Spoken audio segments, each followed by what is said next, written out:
بندے تھے جن کے ساتھ ڈھیر ساری چیزوں کے تھال تھے، ان میں آئرہ کے لیے اپٹن بھی شامل تھا اور مائیوں کا سوٹ بھی۔ وہ بچوں کو فیڈ کروا کر سلاتی نیچے چلی گئی جہاں دھیرے دھیرے سب مہمان جمع ہو رہے تھے۔ آدھوں سے وہ مل چکی تھی اور آدھے اب مل رہے تھے۔ ہر کوئی اسے ندیدوں کی طرح دیکھ رہا تھا۔ اب بھی سیڑھیوں سے اترتے اس کی نظر سامنے سے آتے فہد پر پڑی۔ پورے سال بعد وہ اپنے سامنے اپنے باپ کو دیکھ رہی تھی۔ دل تک کسی گہری کھائی میں ڈوبتا چلا جا رہا تھا۔ جلتی آنکھوں سے گرم سال بہتا اس کے عارض پر تار کرنے لگا۔ فہد رحیم صاحب اور باقی سب سے مل رہے تھے۔ انہوں نے اب تک یقیناً جمل کو نہیں دیکھا تھا۔ اب کیسی طبیعت ہے آپ کی؟ وہ رحیم صاحب سے مخاطب تھے جب بھی سے کسی نے ان کے گرد اپنے بازوؤں کا اثار تنگ کیا۔ اس اچانک افتاد پر فہد گڑبڑا سے گئے۔ باقی سب تو جمل کو دیکھ چکے تھے جو اپنے باپ سے لگی ہچکیوں میں رو رہی تھی۔ بابا یہ لفظ لبوں سے ادا کرتے دل مزید بھاری ہوا تھا۔ اس کے بابا بولتے فہد نے جھٹ سے اس کے ہاتھ کھولتے رخ پلٹ کر سامنے کھڑی اپنی چھوٹی سی جمل کو دیکھا اور دیکھتے ہی رہ گئے۔ جمل وہ شوق کی سی کیفیت میں اس کے ہاتھ اور چہرے کو دیکھنے گئی جس یقین کرنے کے سامنے انہی کی بیٹی کھڑی ہے، ان کی جمل۔ بابا بابا میں جمل وہ جیسے یقین دلا رہی تھی کیا وہ بھول گئے تھے؟ دل سوکھے پتے کی طرح لرز اٹھا۔ جمل میں جان کہتے وہ تڑپ کر اسے اپنے سینے سے لگا کے کہاں تھا میرا بچہ؟ ان کی آنکھوں سے بھی گرم سیال بہنے لگا۔ جمل مزید پھوٹ پھوٹ کر رو دی۔ آئی مس یو سو مچ بابا، وہ زاروں قطار روتی رندی ہوئی آواز میں بولی۔ اگر جیال اسے یوں روتے دیکھ لیتا تو مر کر بھی دوبارہ نہ بھیجتا۔ اس بندے کی تو کمزوری تھی اس لڑکی کے آنسو۔ آئی مس یو ٹو میرا بیٹا۔ جمل کے ساتھ وہ بھی اس طرح تڑپ کر روتے زمین پر بیٹھتے چلے گئے۔ ان کو اپنی بیٹی 1 سال بعد نہیں 18 سال بعد ملی تھی۔ ماضی میں تو وہ پاس ہو کر بھی پاس نہیں ہوتے تھے، اب بھی نہ ہوتے اگر جیال خان افندی اس کی زندگی میں نہ آتا۔ وہ ایک شخص اس کے لیے فرشتہ بن کر آیا تھا یا تھی وہ کیا بنا گیا تھا وہ؟ فہد بس بچی بھی رو رہی ہے ان کے ساتھ۔ جمل کو ان کے سینے سے لپٹ کر روتے دیکھ رحیم صاحب آگے آتے انہیں اٹھانے لگے۔ ہر کوئی اب دیدہ نظروں سے انہیں دیکھ رہا تھا۔ یہ باپ بیٹی کا ملاپ کتنی کچھ آنکھوں میں نمی بھر گیا تھا۔ وہ نہیں ہوئے دور، اسی طرح جمل کو خود میں بھیجتے تڑپ تڑپ کر روتے رہے۔ جب کسی نے جمل کو بے حد نرمی سے فہد سے الگ کرتے انہیں بھی کندھوں سے پکڑ کر اٹھایا تھا۔ وہ اپنے سامنے کھڑے جیال کو دیکھ سانس لینا بھی بھول گئے۔ اس کے پیچھے کومل اور میشی کھڑی تھی۔ جمل کی ہچکیاں اب تک بند نہیں ہوئی تھی۔ جیال نے اسے خود سے لگاتے چپ کروایا۔ بس چپ۔ پیار سے اس کے سر پر لب رکھتے چپ کروانے کی کوشش کی مگر وہ روتی رہی جب تک آنسو ختم نہیں ہوئے۔ جیال ضبط سے سامنے کھڑے فہد کو دیکھنے کو لالے چپ ہو جاؤ ورنہ کبھی دوبارہ نہیں آنے دوں گا۔ اس کی دھمکی پر جمل جھٹ سے پیچھے ہٹتے اسے دیکھنے گئی۔ اسے تو اب تک محسوس نہیں ہوتا کہ وہ جیال کے سینے سے لگی رو رہی تھی۔ اپنے باپ کے سامنے اسے اس حرکت پر خاصی شرمندگی ہوئی تھی۔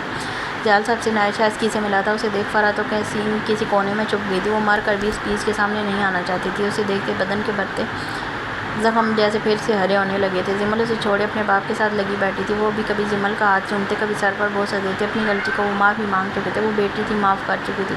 تبھی 2 لڑکیاں ان گولو مولو سے روتے ہوئے بچوں کو اٹھائے نیچے لان میں آئیں۔ جمل آپی یہ رو رہے تھے ہم ان کو نیچے لے آئیں۔ وہ 14 سال کی بچی زامل کو جمل کی گود میں دیتی بولی۔ زالے کو اٹھ کر جیال نے پکڑ لیا تھا۔ فہد اب تک ناسمجھی سے ان بچوں کو دیکھ رہے تھے۔ دیکھ لو تمہارے ہی نواسے نواسی ہیں، رحیم صاحب کے چہ کر بولتے فہد نے کرنٹ کھا کر دونوں بچوں کو دیکھا۔ جمل نے مسکراتے ہوئے زامل کو ان کی گود میں دے دیا۔ ٹی تو اس کی پہلے سے چالو تھی۔ نیا چہرہ دیکھ جھٹ سے چپ ہو کر انہیں دیکھ لگا۔ جب اچھے سے دیکھ لیا تو اپنے رونے کا کام پھر سے شروع کر دیا۔ فہد اب تک بے یقین سے ان بچوں کو دیکھ رہی تھی۔ ان کی بیٹی اتنی بڑی ہو گئی تھی کہ 2 بچوں کی ماں بھی بن چکی تھی۔ اندر خوشی کے لاوے سے پھول رہے تھے۔ انہوں نے زامل کی روئی جیسے گال زاروں قطار چومے۔ وہ اس وقت ٹیڈی بیئر والا سوٹ پہنے اپنی صحت سے زیادہ موٹا لگ رہا تھا۔ سر پر پہنی ہڈی میں صرف چھوٹا سا چہرہ نظر آ رہا تھا۔ کتنی دیر وہ لوگ آپس میں بیٹھے باتیں کرتے رہے۔ جیال جو میشی اور کومل کو لایا تھا آنا یاقوت کو تھا لیکن اسے منع کر کے وہ خود آ گیا تھا اس دشمنی جاں کا دیدار کرنے کے لیے جس کے بغیر ایک سیکنڈ بھی گھنٹوں کے برابر لگ رہا تھا۔ پورا ڈیرہ رات کی اس وقت ٹمٹماتی لائٹوں سے جگمگا رہا تھا۔ باہر لگے پودوں اور درختوں پر بھی مرچیاں لگائی گئی تھیں جو رات کے وقت جلتی اس جگہ کی خوبصورتی میں 4 چاند لگا رہی تھی۔ وہیں لان میں لائن قطار کرسیاں رکھی گئی تھیں۔ سامنے ٹیبل پر الگ الگ مشروب رکھے گئے تھے جن کے ساتھ چھوٹے چھوٹے گلاس تھے جن میں عثمان کے کزن وہ الکوہل ڈال ڈال کر پیتے نشے میں دھت ہو رہے تھے۔ یہ جگہ گھر کم اور ایک اڈہ زیادہ لگ رہی تھی۔ شادی کے نام پر جہاں کھل کر بے حیائی عام ہو رہی تھی۔ ڈی جے اپنے عروج پر تھا۔ سامنے 2 لڑکیاں جن کا لباس اس قدر نازیبا تھا کہ حد سے زیادہ ان کا گورا بدن صاف نمایاں ہو رہا تھا۔ ملاس پامیر اور یاقوت ان کو ساتھ صرف بیٹھے تھے، الکوہل کو ٹچ بھی نہیں کیا تھا۔ عثمان کے لاکھ اصرار کرنے پر وہ یہاں موجود تھے اور سامنے چلتی بے غیرتی پر خود پر ضبط کر رہے تھے۔ یہ شاید پہلی بات ہے کہ وہ لوگ یوں کسی غیر عورت کے ساتھ تھر تھراتے وجود کو دیکھ رہے تھے بنا یہ سوچے کہ ان کی بیویوں نے دیکھ لیا تو کیا حال کریں گی ان کا۔ یہاں جیال بھی موجود نہیں تھا ورنہ اس کے ہوتے عثمان کے کزن سانس تک نہ لیتے لیکن اب وہ اس کی غیر موجودگی اچھے سے فائدہ اٹھا رہے تھے۔ لڑکی ڈانس کرتی گھوم کر موہت کے قریب جاتی اس کی گود میں سیدھی ہوتی لیٹ گئی۔ جب اس نے ہاتھ میں پکڑا مشروب دھیرے دھیرے اس کے اوپر گرانا شروع کیا۔ ابھی یہ کیا گھٹیا حرکت ہے؟ اسی حرکت پر یاقوت ضبط سے مٹھیاں میچے اٹھ کھڑا ہوا۔ چل کرو یار، اس لڑکی کو کوئی مسئلہ نہیں ہے، تم بھی انجوائے کرو جانے من۔ عثمان نے اس کا کندھا پکڑتے پھر سے بٹھا دیا۔ مانو یا نہ مانو یہ خود سالے آدھی عورتیں ہیں۔ بلاس کو دانت پیس کر کلستے ہوئے بولتے دیکھ پامیر کی اندھی چھٹی بیٹا تیری شادی ہے، ہر وہ کام ہوگا جو آج تک نہیں ہوا۔ بھائی نے دیکھ لیا نا، شادی کے لائق نہیں چھوڑیں گے اس کو۔ اس بات پر بھی پامیر پہ یعقوب کے بھیا کو کھانسی چھوٹی۔ کچھ نہیں ہوتا، چل ہم تجھے ٹپس دیتے ہیں کہ شادی کے بعد سب کیسے ہوتا ہے۔ وہ دونوں لڑکیاں بےہودگی کی حالت پار کرتی معاہدہ اور عارش کی آگے لیٹی اپنے بدن کی نزاکتیں دکھاتی انہیں مدہوش کر رہی تھی۔ وہ سب پانی کی طرح پیسہ ان کے اوپر لٹا رہے تھے۔ کڑک ڈالرز کے نوٹوں کی گڈی کی گڈیاں ان کے گلے میں اٹکاتے کہہ کے مار رہے تھے۔ وہ لڑکیاں خود اپنے گلے کھول کر ان کے سامنے پیش کر رہی تھیں۔ انہیں عثمان بھی یعقوب والوں کی طرح بس دور سے ہی دیکھ کر انجوائے کر رہا تھا۔ نامحرم سے تو ان سب گینگسٹر کو جیسے الرجی تھی۔ وہ بھلے ایسے مال میں پلا بڑا ہو جہاں یہ سب عام جام ہو، لیکن اس کا شوق صرف بندوقیں رہی تھیں جو اس کے تلخ ماضی میں کام آتا۔ اسے ان مافیا کی دنیا میں لے آیا تھا۔ رائے عثمان اب ایک خوف کا نام تھا جو انڈر ورلڈ میں لے لیا جائے تو دشمن وہیں آدم مار جائے۔ یہاں بیٹھے کوئی اسے دیکھ کر نہیں کہہ سکتا تھا وہ خود بھی ایک دہشت گرد ہے۔ یعقوب چہرے پر ناگواری لیے نظریں پھیرتا اوپر یہاں وہاں دیکھنے لگا۔ جب اللہ اور پامیر تھوڑے تھوڑے وقت پر میٹھی میٹھی بے عزتی کا ڈوز ان کو دے رہے تھے، جب اچانک ان میں سے ایک لڑکی گھومتی ہوئی اپنی کمر کی نازکی ان کے سامنے کرتی، ایک آسی تکیہ بلاس کندھے پر رکھتی اس کی لیب پر بیٹھ گئی تو وہ یوں تھا گویا پتھر کا مجسمہ، بلکہ دھیرے دھیرے جب قاطع اس لڑکی کو دیکھنے لگا تھا کہ رک رک کر دھڑک رہا تھا۔ وہ فلرٹی ضرور تھا لیکن ٹچ پروف تھا۔ دور سے وہ جتنی مرضی لائنیں مارے، قریب اسے فائرہ کے گیا تھا۔ ہائے بیبی، اس کی آواز بھری آواز اس کے کانوں پڑی، جس پر وہ جھٹ سے ہوش کی دنیا میں آتے اسے خود سے دور دھکیل گیا۔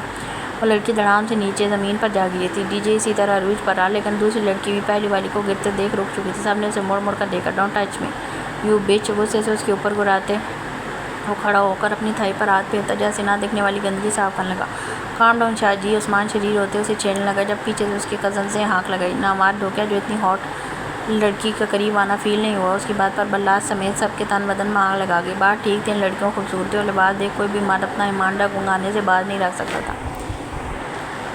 لیکن جو بات اس نے کہی وہ ایک مرد کے لیے گالی بھی تھی۔ اس سے پہلے وہ بھائی کو جواب دیتا عثمان کا سناٹے دار تھپڑ اس کے چودوں طبق روشن کروا گیا۔ وہ آواز باغتا سا اسے دیکھنے لگا جب عثمان نے اسے کالر سے پکڑ کر دبوچتے اپنے مقابل کھڑا کیا۔ اپنے زبان سنبھالو لڑکے، یہ نہ ہو میں تم کو نہ مرد بنا دوں۔ اس کا غضبناک انداز دیکھ عارش کے ماتھے پر پسینے کی چند بوندیں چمکی تھی۔ سوری بھائی، غلطی ہوگی۔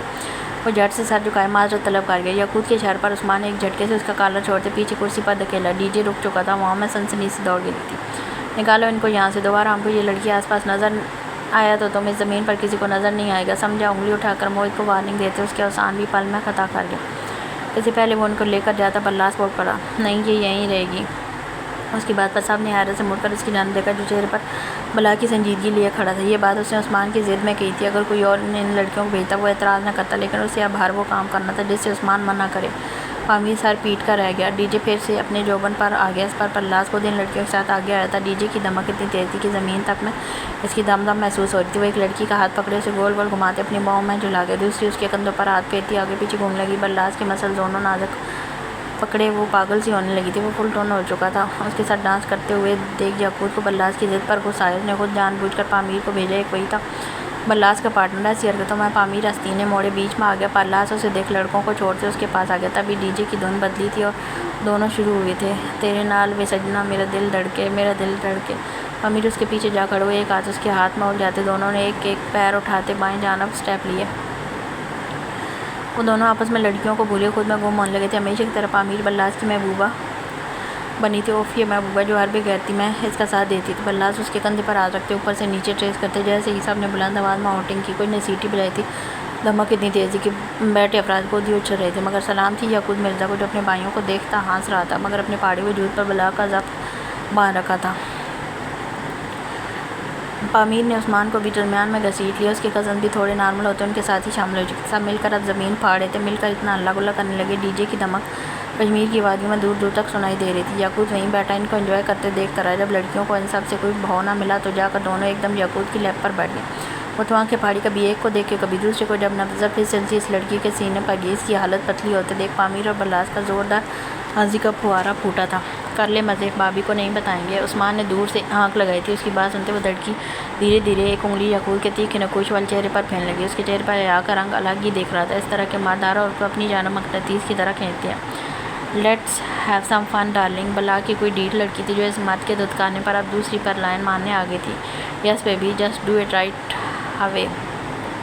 اس لڑکی نے اس کا چہرہ اپنی جانب موڑ لیا۔ وہ اب بھی اونکوں کی طرح کبھی ایک کو دیکھ کے کبھی دوسری کو۔ جب اس کے بدن میں 400 واٹ کا کرنٹ یک دم دوڑ گیا، لاہور والا ہوا تھا۔ دونوں کو دور دھکیلتے وہ جھٹ سے اٹھ کھڑا ہوا۔ ان کا اتنے قریب آنا، وہ بھی اس قدر نازیبا لباس میں یاقوت کی پہاڑی وجود میں ہلچل مچا گیا تھا۔ پہلی بار کوئی نامحرم اس کے قریب آئی تھی تھا تو وہ بھی مرد آنکھوں کو بے حیائی کی جانب اٹھنے سے بار بار باز رکھتے، بلاخر تنگ آ کر وہ موبائل نکالتا ایک جانب چلا گیا اور جاتے میشی کو کال کر دی۔ وہ شاید بزی تھی، تبھی دوسری رنگ پر جا کر کال اٹھائی۔ ہاں بولو۔ وہ آگے بھی کچھ کہتی جب پیچھے سے آتے سونگ کی آواز پر وہ ایک دم ٹھٹکی۔ یہ کیا ہو رہا ہے؟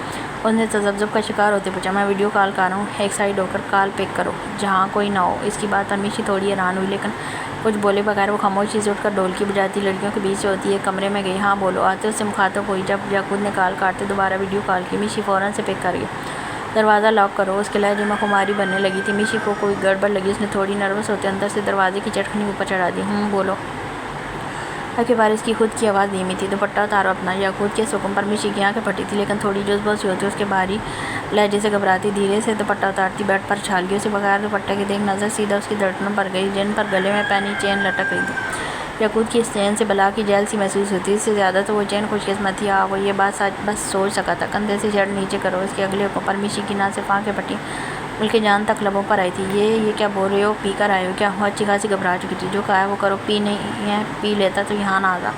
تڑک کر جواب دیتے وہ میشی کو مزید جھیمنے پر مجبور کر گیا۔ اس نے دھیرے سے جھٹ کندھے سے نیچے سے کہا، اسے دیکھ یاقوت نے ضبط سے آنکھیں میچی۔ I love you. I am just your Mishi, just yours. آگے سے ہوتے کیمرے میں سے اس کے کندھے اور گردن پر اپنے بے شمار شدت بھرے بوجھ سے سے وہاں کھڑے کھڑے بھی سرخ ہونے پر مجبور کر گیا تھا۔ تم ٹھیک ہو؟ اسے یوں دیکھ میشی کو فکر ہوئی تھی۔ اب ٹھیک ہوں، جاؤ تم انجوائے کرو اور اپنی ڈھیر ساری پکس مجھے بھیجو۔ تیار ہونے کے بعد تمہیں دیکھ بھی نہیں پایا تھا۔ صبح وہ جلد بازی کے چکر میں اسے سرا بھی نہیں سکا تھا، جس کا اچھا خاصا اسے دکھ ہوا تھا۔ میشی سارا عام ہلاتی جھٹ سے کال کاٹ گئی، کیونکہ کندھے سے اب تک سرکی ہوئی تھی۔ اس نے اپنا آپ شیشے میں ایک نظر دیکھا اور چہرہ خود ہی شرم سے سرخ قندھاری سے ہو گیا۔ وہ شخص واقعی پاگل تھا، لیکن صرف اپنی بیوی کے لیے۔ جہاں اسے خود میں اٹھتے جذبات کسی اور عورت کو دیکھ محسوس ہوئے تو اس نے وہی جذبات اپنی بیوی پر ظاہر کیے تھے جہاں رشتہ حلال تھا۔ وہ ایک چھوٹی سی پیڑھی پہ بیٹھی دونوں ٹانگوں کو جوڑے ہاتھ سیدھے کیے ہوئے تھی۔ اس زر لباس کی آستین نہایت چھوٹی تھی، جس کی وجہ سے اوپرن اسے نیچے سے اوپر تک اچھی طرح سے لگایا گیا تھا۔ چہرے پر بھی ماتھے اور دونوں سروں پر پیلا اوپرن چمک رہا تھا، جس کی مہک بھی اتنی مدہوش کن تھی کہ پرلاز اس وقت اس کے قریب آ جاتا تو یقیناً وہ عائرہ خانزادہ کو شرم میں مار دیتا، لیکن خود سے الگ نہ کرتا۔ اپنے محبوب کے نام کو اوپرن لگائے بجائے اسے سوچنے کے اس کی نظریں سامنے کھڑے ضیال پر تھیں۔ جرائم صاحب عرفات سے مسافہ کرتے نکل رہا تھا۔ جمل اسے باہر تک چھوڑنے کے عرصے اس کے ساتھ کھڑی تھی۔ جرائم صاحب کی کسی بات پر کھلکھلا کر ہنس دی۔ عائرہ کو وہ ہنسی بری لگی تھی، بہت بری۔ اسی کی وجہ سے اس کا بھائی زندگی اور موت کی کشمکش میں تھا۔ ایکسکیوز می، سب سے مخاطب ہوتی وہ اٹھ کر ایک جانب آئی اور ٹیبل پر پڑا فون اٹھاتے ایک نمبر ڈائل کیا۔ سب لڑکیاں ڈھولکی میں مصروف تھیں، کسی نے اس کی جانب دھیان نہیں دیا۔ جتنی جلدی ہو سکے نکاح کروا دیں۔ اس کی بات پر دروازے پر کھڑے کان سے لگائے ضیال نے نظر گھما کر لاؤنج کے کارنر میں کھڑی عائرہ کو دیکھا۔ پرسوں نکاح ہی ہے، اتنی بھی کیا جلدی ہے میرے بھائی کو حاصل کرنے کی؟ اس کے لہجے میں صاف طنز۔ عائرہ محسوس کرتی سرخ پڑ گئی۔ آپ کے بھائی نہیں، میں اپنے بھائی کے لیے کہہ رہی ہوں۔ مجھے میرا بھائی جلد از جلد چاہیے۔ لہجہ مضبوط کرتے کچھ باور کروانا چاہا، آواز میں باقاعدہ لڑکھڑاہٹ تھی۔ وہ کھڑی تو ہو گئی تھی اس بیس کے سامنے جس کا خوف اس کی رگوں میں خون کے ساتھ ہی دوڑا تھا، لیکن وہ اس کے لاڈلے بھائی کا عشق تھی جس کی وجہ سے وہ جھک گیا تھا۔ ورنہ اب تک کسی کو عائرہ خانزادہ کا وجود بھی اس زمین پر نہ ملتا، لیکن یاد ہے نا، اس کے بدلے میرے بھائی کو خوش رکھنا ہے، ورنہ تمہارا بھائی سیدھا اس دنیا سے آزاد ہوتے جہنم واصل ہوگا۔ وہ ایک جانب ہوتے دھیمی آواز میں گرلایا تھا۔ عائرہ نے بمشکل تھوک نکلا۔ آپ نکاح کروا دیں ایک بار، کچھ بھی رکھ لوں گی۔ اگر میرے بھائی کو کچھ ہوا تو میں برلاش آپ کو ساری حقیقت بتاتے ذرا دیر نہیں لگاؤں گی۔ آخر میں اس کی دھمکی پر ضیال نے مڑ کر پھر اسے ایک نظر دیکھا۔ اسپاٹ چہرے پر مبہم سی مسکراہٹ بکھر گئی۔ آئی لائک اٹ کہتے اس نے کال کاٹ کر جیب میں فون رکھا اور واپس جمل کی جانب آیا۔ اوکے میرا بیبی، خیال رکھنا اپنا بہت سارا۔ پرسوں بارات کے ساتھ ہی تمہیں لے جاؤں گا، پھر ہماری بھی ویڈنگ نائٹ ہوگی۔ اس کے لہجے میں خماری گھلی تھی۔ جمل کے کان میں شدت سے چور لہجے میں بولتا، اس کے چہرے پر حیا کی لالی بکھیر گیا۔ بے شرم، ابھی جائیں؟ اسے باہر کی جانب دھکیلتی وہ چہرہ جھکائی شدید سی مسکراہٹ مسکرانے لگی تھی۔ فادر رائم پہلے اندر آ چکے تھے۔ عائرہ وہیں کھڑی ان دونوں کو دیکھ رہی تھی جب ضیال نے اس کی کلائی پکڑتے ایک جھٹکے میں اپنی جانب کھینچا۔ وہ کٹی ڈال کی طرح اس کے سینے سے جا لگی تھی۔ جا رہا ہوں، آنا تو میرے پاس ہی میری ماں ہوں، میں ایک ظلم اور زیادتی کا بدلہ لوں گا۔ جمل کے چہرے پر جھولتی لٹوں کو پیچھے کرتے ایک نظر دور کھڑی عائرہ کو دیکھتے ہوئے دھیرے سے اپنے لفظ جمل کے ماتھے پر رکھتے اسے چوما۔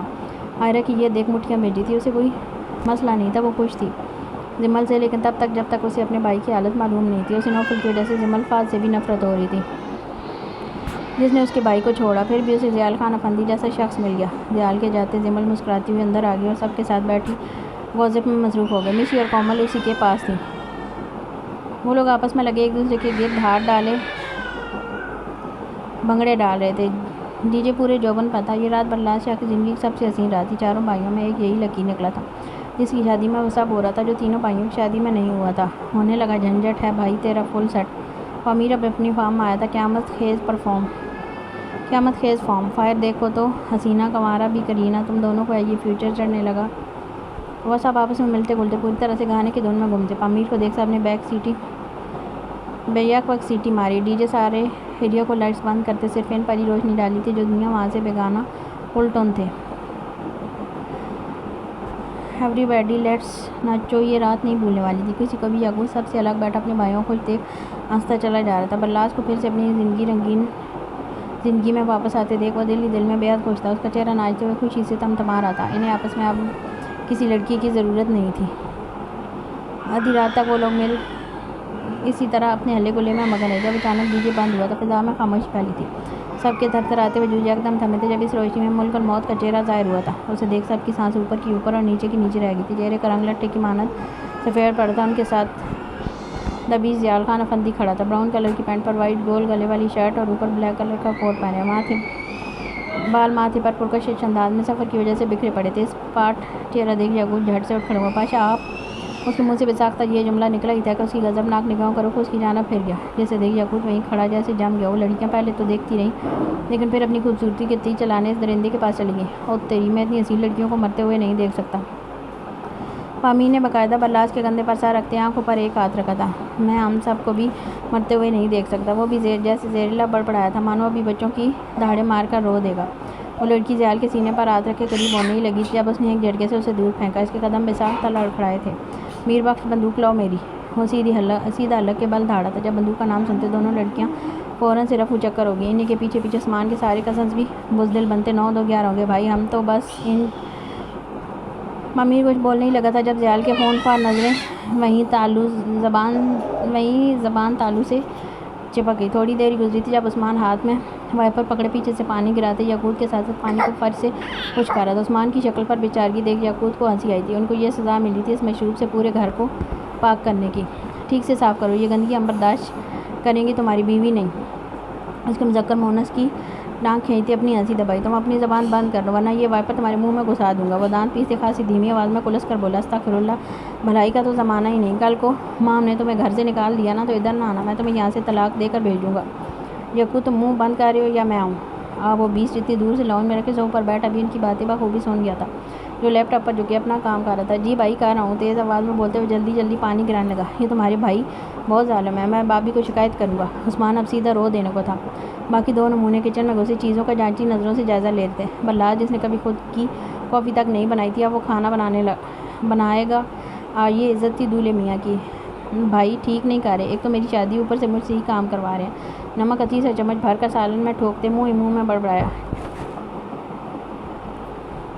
جب اس کی بڑبڑاہٹ پیچھے کھڑا روٹی بیلتا پامیر بخوبی سن گیا۔ بچہ یہ ٹریننگ ہے آئرہ کو خوش رکھنے کی اور اپنا حق زیادہ لینے کی۔ وہ اسی دن والی بات دہراتا اپنی ہنسی دبا گیا۔ میں اپنا حق ایسے ہی لے لوں گا، فکر نوٹ، آپ سب سے زیادہ رومانس ریکارڈ قائم کروں گا۔ آئرہ کے ذکر پر سارا ظلم بولتے چائے کے چمچ بھر بھر کر سالن میں ڈال دیے۔ یہ سب کی بدقسمتی کہ پامیر مڑ کر اس ماہر شیف کو دیکھ نہیں رہا تھا جو سب کو بری جوانی میں اوپر پہنچانے کی تیاری کر رہا تھا۔ توبہ توبہ، شرم کر، بڑے بھائی کے سامنے ایسے بولتے ہیں۔ لے شرم کیسی، میں تو اپنی فرسٹ نائٹ کا انتظام بھی کہیں اور کر چکا ہوں تاکہ 3 4 دن تک کوئی ڈسٹرب نہ کرے۔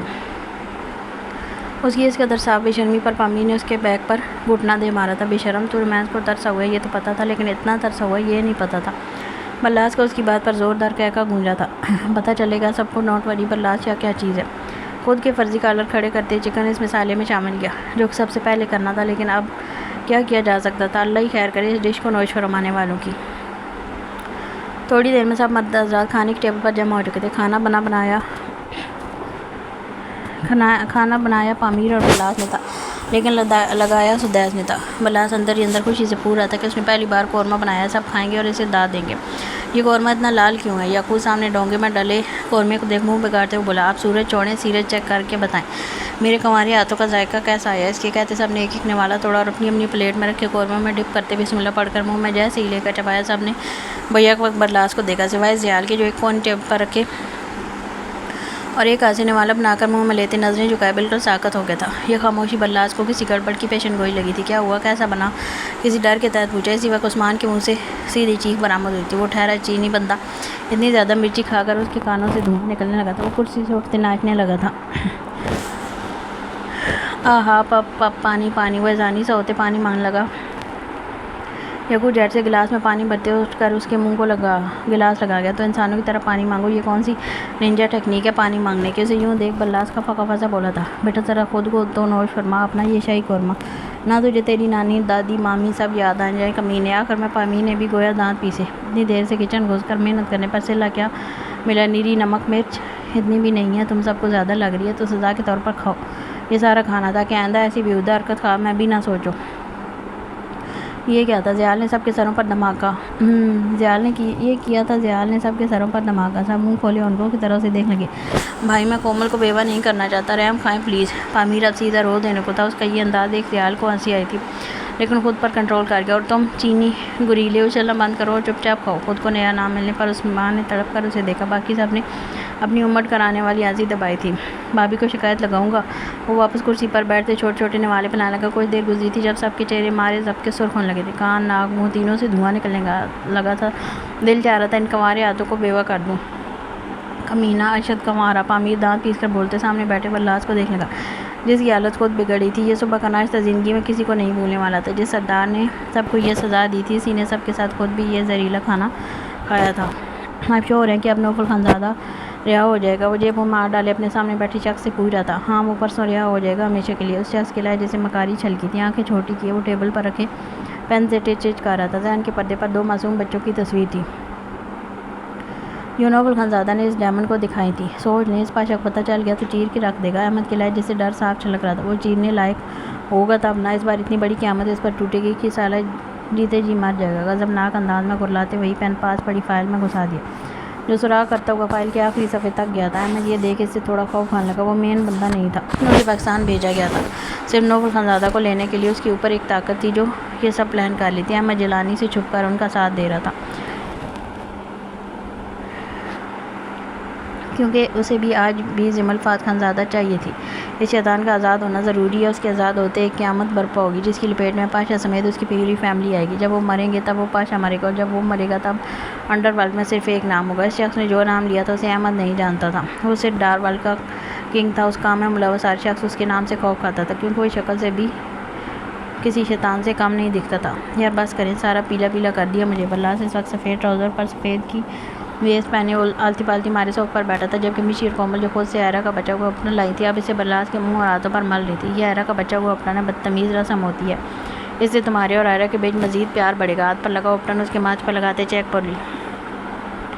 وہ تو پہلے بتانا تھا نا، ادھر دے مجھے۔ مشی کے ہاتھ سے باؤل پکڑتے خود سے بھر بھر کر اپنے منہ پر سارا اپٹن مل لیا۔ یہ دیکھ سب کی ہنسی چھوٹی۔ توبہ ہے اس لڑکے سے، کومل سر پیٹتی صرف یہی کہہ سکی۔ بھائی کمرے سے نکلتے فون پر جھکے زیال کو دیکھ وہ اچھل کر نیچے اترا تو اس کے پاس گیا۔ آپ بھی لگا لیں، زمل بھی آپ سے بہت پیار کرے گی، کہتے ساتھ باؤل والا سارا اپٹن زیال کے چہرے پر مل دیا جو اس کے سرکت پر ہکا بکا سے کھڑا کبھی اپنی شرٹ دیکھتا تو کبھی بلاس کو جو اس کے سارے کپڑے اپنے اپٹن میں بھر چکا تھا۔ اسی وقت فون کے اس پار زمل کا کہکا بلند ہوا تھا۔ وہ ویڈیو کال پر تھی۔ ابھی یو آر لکنگ سو فنی، ہاں ہاں ہاں۔ اس کی ہنسی میں اضافہ ہوتے زیال نے گھور کر بلاس کو دیکھا جو اس کی نظروں کا مفہوم سمجھتے باؤل وہیں پھینکتے بھاگ گیا۔ اب اس کی خیر نہیں تھی۔ زیال کے ہاتھوں وہیں بیٹھے پامیر کا اور یعقوب خان سے عسکر برا حال ہو گیا تھا۔ یہ تو پکا اب شہید ہوگا، ایرا کو اطلاع دے دو وہ بیوہ ہو گئی ہے۔ پامیر کی بات پر جہاں صاحب ہنسے تھے وہیں یعقوب نے اسپاٹ نظروں سے گھور کر دیکھا تھا۔ 2 منٹ کی مشقت تھی اور وہ چھوٹی آفت زیال کی گرفت نہ تھی جس کی درگت بنتے دیکھ پامیر تو خوشی صوف پر اچھل رہا تھا جبکہ یعقوب ایک آنکھ بند کیے اس کی درگت پر افسوس کر رہا تھا۔ مشی اور کومل کو اپنے لاڈلے بھائی کی اس درگت پر دل کے دورے پاڑے تھے۔ زیال نے پورا اپٹن کا بھرا ہوا ڈرم میر بخش سے منگوا کر بلاس کو پوری طرح سے اس میں ڈبو دیا تھا۔ لانج کا فلور پورا پیلا اور اس کی خوبصورت مسرور کر دینے والی خوشبو سے مہک اٹھا تھا۔ اب بتاؤ لوگے پنگے؟ بلاس کا منہ باہر نکالتے تڑک کر پوچھا جبکہ وہ خود لمبے لمبے سانس لے رہا تھا۔ زمل ویڈیو کال پر وہی سے ابھی رک جائیں کرتی رہ گئی۔ مشی اسے سارا منظر لائیو دکھا رہی تھی۔ ابھی چھوڑے میرے بھائی کو، وہ وہاں بیٹھی بیٹھی پھر چیخی تھی۔ جب اس کا غصہ دیکھ زیال نے ایک جھٹکے میں اسے چھوڑا، وہ فوراً سے باہر نکلے۔ لو جی اب کسی کی مجال جو ایرا اور اس کی محبت میں کوئی کمی ہے؟ کومل کی بات پر بلاس کو ٹاول سے اپنا منہ پہنچ رہا تھا۔ اس کی باتیں ایک دم کھل اٹھا اور اس کی یہ چمک چہرے پر آتی یعقوب دیکھ رہا تھا۔ پھر تو مجھے یہ اپٹن صاف ہی نہیں کرنا چاہیے جب تک میں پورا پیلا پیلا نہ ہو جاؤں۔ آنکھیں پٹپٹاتے ہوئے جس انداز سے بولا تھا سب کی یہ دیکھ بھیا کو کھانسی چھوٹی تھی. سودا جو تمہاری شادی ہو رہی ہے. اس کے صوفے پر بیٹھتے پیٹھ پر دف رسید کی. جب میشی کو تو گویا ہارٹ اٹیک ہی آ گیا تھا کیونکہ اس نے اپنا سارا اپنے صوفے پر مل دیا تھا. ہائے میری شادی ہو رہی ہے, مجھے تو یقین ہی نہیں آ رہا. اس سے آگے وہ کچھ بولتا میشی زور سے چیخی تھی. ہائے کے بچے, میں نے کل یہ کور بدلوائے تھے اور تم نے سارا گندے کر دیا. اٹھو نکلو یہاں سے. پاس پڑے کوشن تاپڑ توڑ اس پر برساتے ملا کر اسے بھگانے میں کامیاب ہو ہی گئی تھی. یہ کور وہ خود جا کر مارکیٹ سے لائی تھی, خاص طور پر شادی مائع مہمانوں کی وجہ سے. پامیر اٹھ کر باہر نکل گیا جب یاقوت کا رخ بلاس کے کمرے کی جانب تھا. زیال پہلے ہی اپنے کپڑے بدلنے کمرے میں جا چکا تھا. یہ تم کیا خود کو صرف گھر کے کاموں تک محدود کر رہی ہو؟ کچھ چینج کرو. کومل جو ان دنوں کسی کام کو ہاتھ نہیں لگا رہی تھی لیکن بیٹھی بیٹھی میشی کو دن بھر یہاں وہاں کام کرتے ضرور دیکھتی تھی. میری کیا روٹین ہونی ہے, یہی سب اب میری روٹین کا حصہ ہے. اس کی بات پر کومل کے چہرے کے تاثر میں تغیر ہوتے. شادی سے پہلے کیا روٹین تھی وہ کنٹینیو کر لو. ایسے تو گھر رہ رہ کر تمہیں زنگ لگ جائے گا, پاگل لڑکی. یہاں میشی کو اپنے ماضی کی جھلک نظر آئی. ذہن کے پردے پر اس کی چلتی جیسے پھر بہت سے زخم پھر سے ہرے کر کے. نہیں ماں, میری کوئی اتنی خاص روٹین نہیں تھی. یہی دوستوں کے ساتھ گپ شپ. اس نے جان چھڑانی چاہیے لیکن آگے بھی کومل تھی, اڑتی چڑیا کے پر گرنے والی. اس کے چہرے کے رنگ بدلتے رنگ وہ خوبی بھانپ چکی تھی. تمہیں جو میں نے دوا دی تھی وہ لے رہی ہو؟ جی لے رہی ہوں, سرسری سے جواب دیتے وہ میڈ کو آواز دیتی اسے کور تبدیل کرنے کا کہنے لگی. کومل کی نظریں اب بھی اس پر ٹکی تھی. تمہیں یاقوت کے ساتھ کہیں باہر جانا چاہیے جہاں تم دونوں ایک دوسرے کو اچھا وقت دے سکو, اور جب واپس آؤ تو ہمیں اپنی گڈ نیوز سناؤ. اس کی آخری بات پر جہاں میشی کا دل بھاری ہوا تھا وہیں شرم سے رنگ سرخ بھی پڑا تھا. وہ دوا جو تمہیں دی وہ تب ہی اثر کرے گی جب خود بھی کچھ کوشش کی جائے, اور تم کوشش نہیں کر رہی. دیکھو میں جانتی ہوں اس حادثے کے بعد تم کافی ڈپریس ہو, لیکن اس کا مطلب یہ نہیں کہ ایک بار ہار ملی ہے تو ہر بار ملے گی. جی اس سے زیادہ ہار ضروری ہوتی ہے جو ہمیں بہت کچھ ٹھیک کرنے کا احساس دلاتی ہے. تم بھی ٹھیک کر لو. تمہیں جو شوہر ملا ہے وہ ان مردوں میں سے نہیں جو عورت کو اولاد نہ ہونے کا تانا دے. لیکن میشی وہ تھوڑی آگے آتی اس کا ہاتھ تھام گئی. اس کی باتوں پر میشی کی آنکھوں میں نمی تیرنے لگی تھی. دل بھاری ہوتا جا رہا تھا. وہ ان مردوں میں سے ضرور ہے جو باتوں کو دل میں رکھ کر اندر ہی اندر خاموشی سے ختم ہوتا رہے. ٹرسٹ می, ان بھائیوں کی زندگی میں رشتوں کی کمی شروع سے رہی ہے. ہم ان کے لیے ان کی مکمل دنیا ہے جسے حسین ان کے بچے بنائیں گے. اور میں دیکھتی ہوں جب یاقوت زامل یا زالے کو اٹھاتا ہے اس کی آنکھوں میں نمی ہوتی ہے, خاموش خواہش اس کے لبوں پر ہوتی ہے, اپنی اولاد کی خواہش.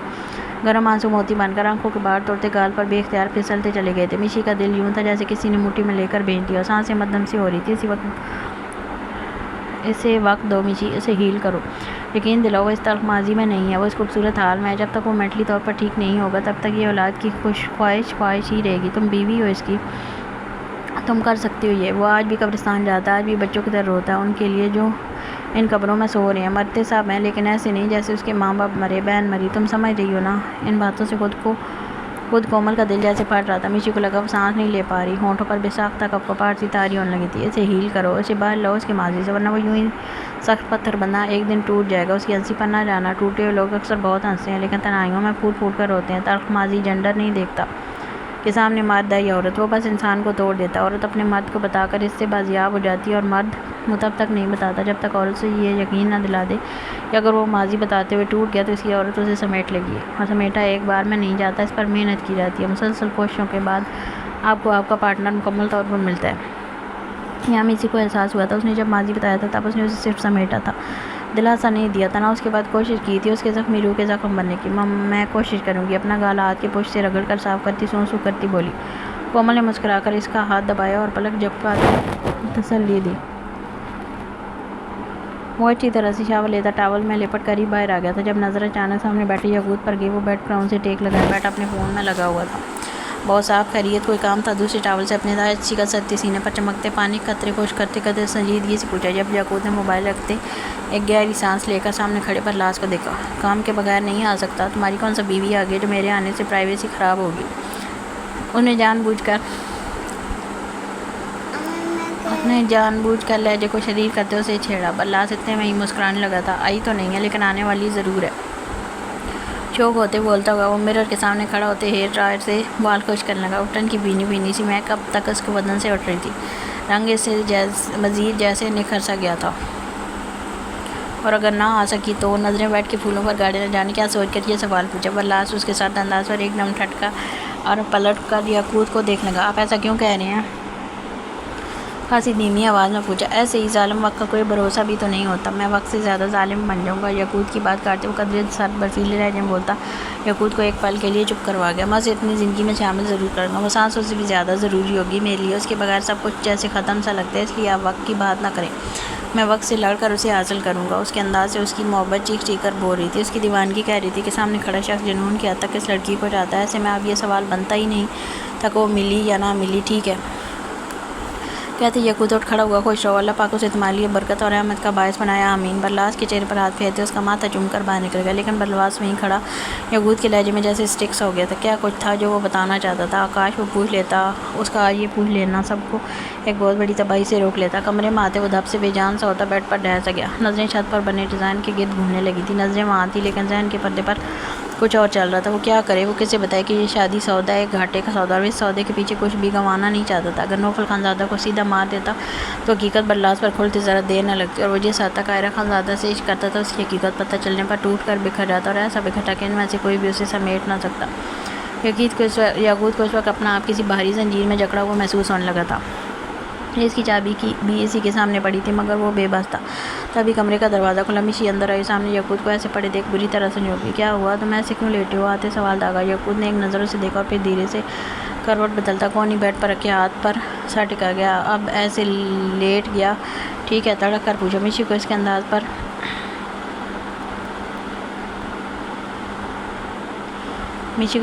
پر جی بھر کر غصہ آیا۔ تم پیدائشی بدتمیز رہو گے، ہاتھ پیس کر بولتی وہ الماری سے اپنی مہندی کے فنکشن کے سوٹ نکالنے کی، جب اچانک کومل کی بات آئی۔ اس نے دھیرے سے مڑ کر پیچھے دیکھا، یقوت اسے ہی دیکھ رہا تھا، بنا پلک جھپکائے۔ وہ تھوڑی نروس سی ہوتی ہے، اس کی جان مڑی۔ وہ مجھے تم سے کچھ کہنا ہے، میرے گھبراہٹ کے تمہید باندھ لگی۔ حکم کرو، کہتے وہ اٹھ کر سیدھا ہو بیٹھا، اسے پوری طرح سے خود کی جانب دیکھتے پا کر مشی کی گھبراہٹ مزید بڑھ گئی۔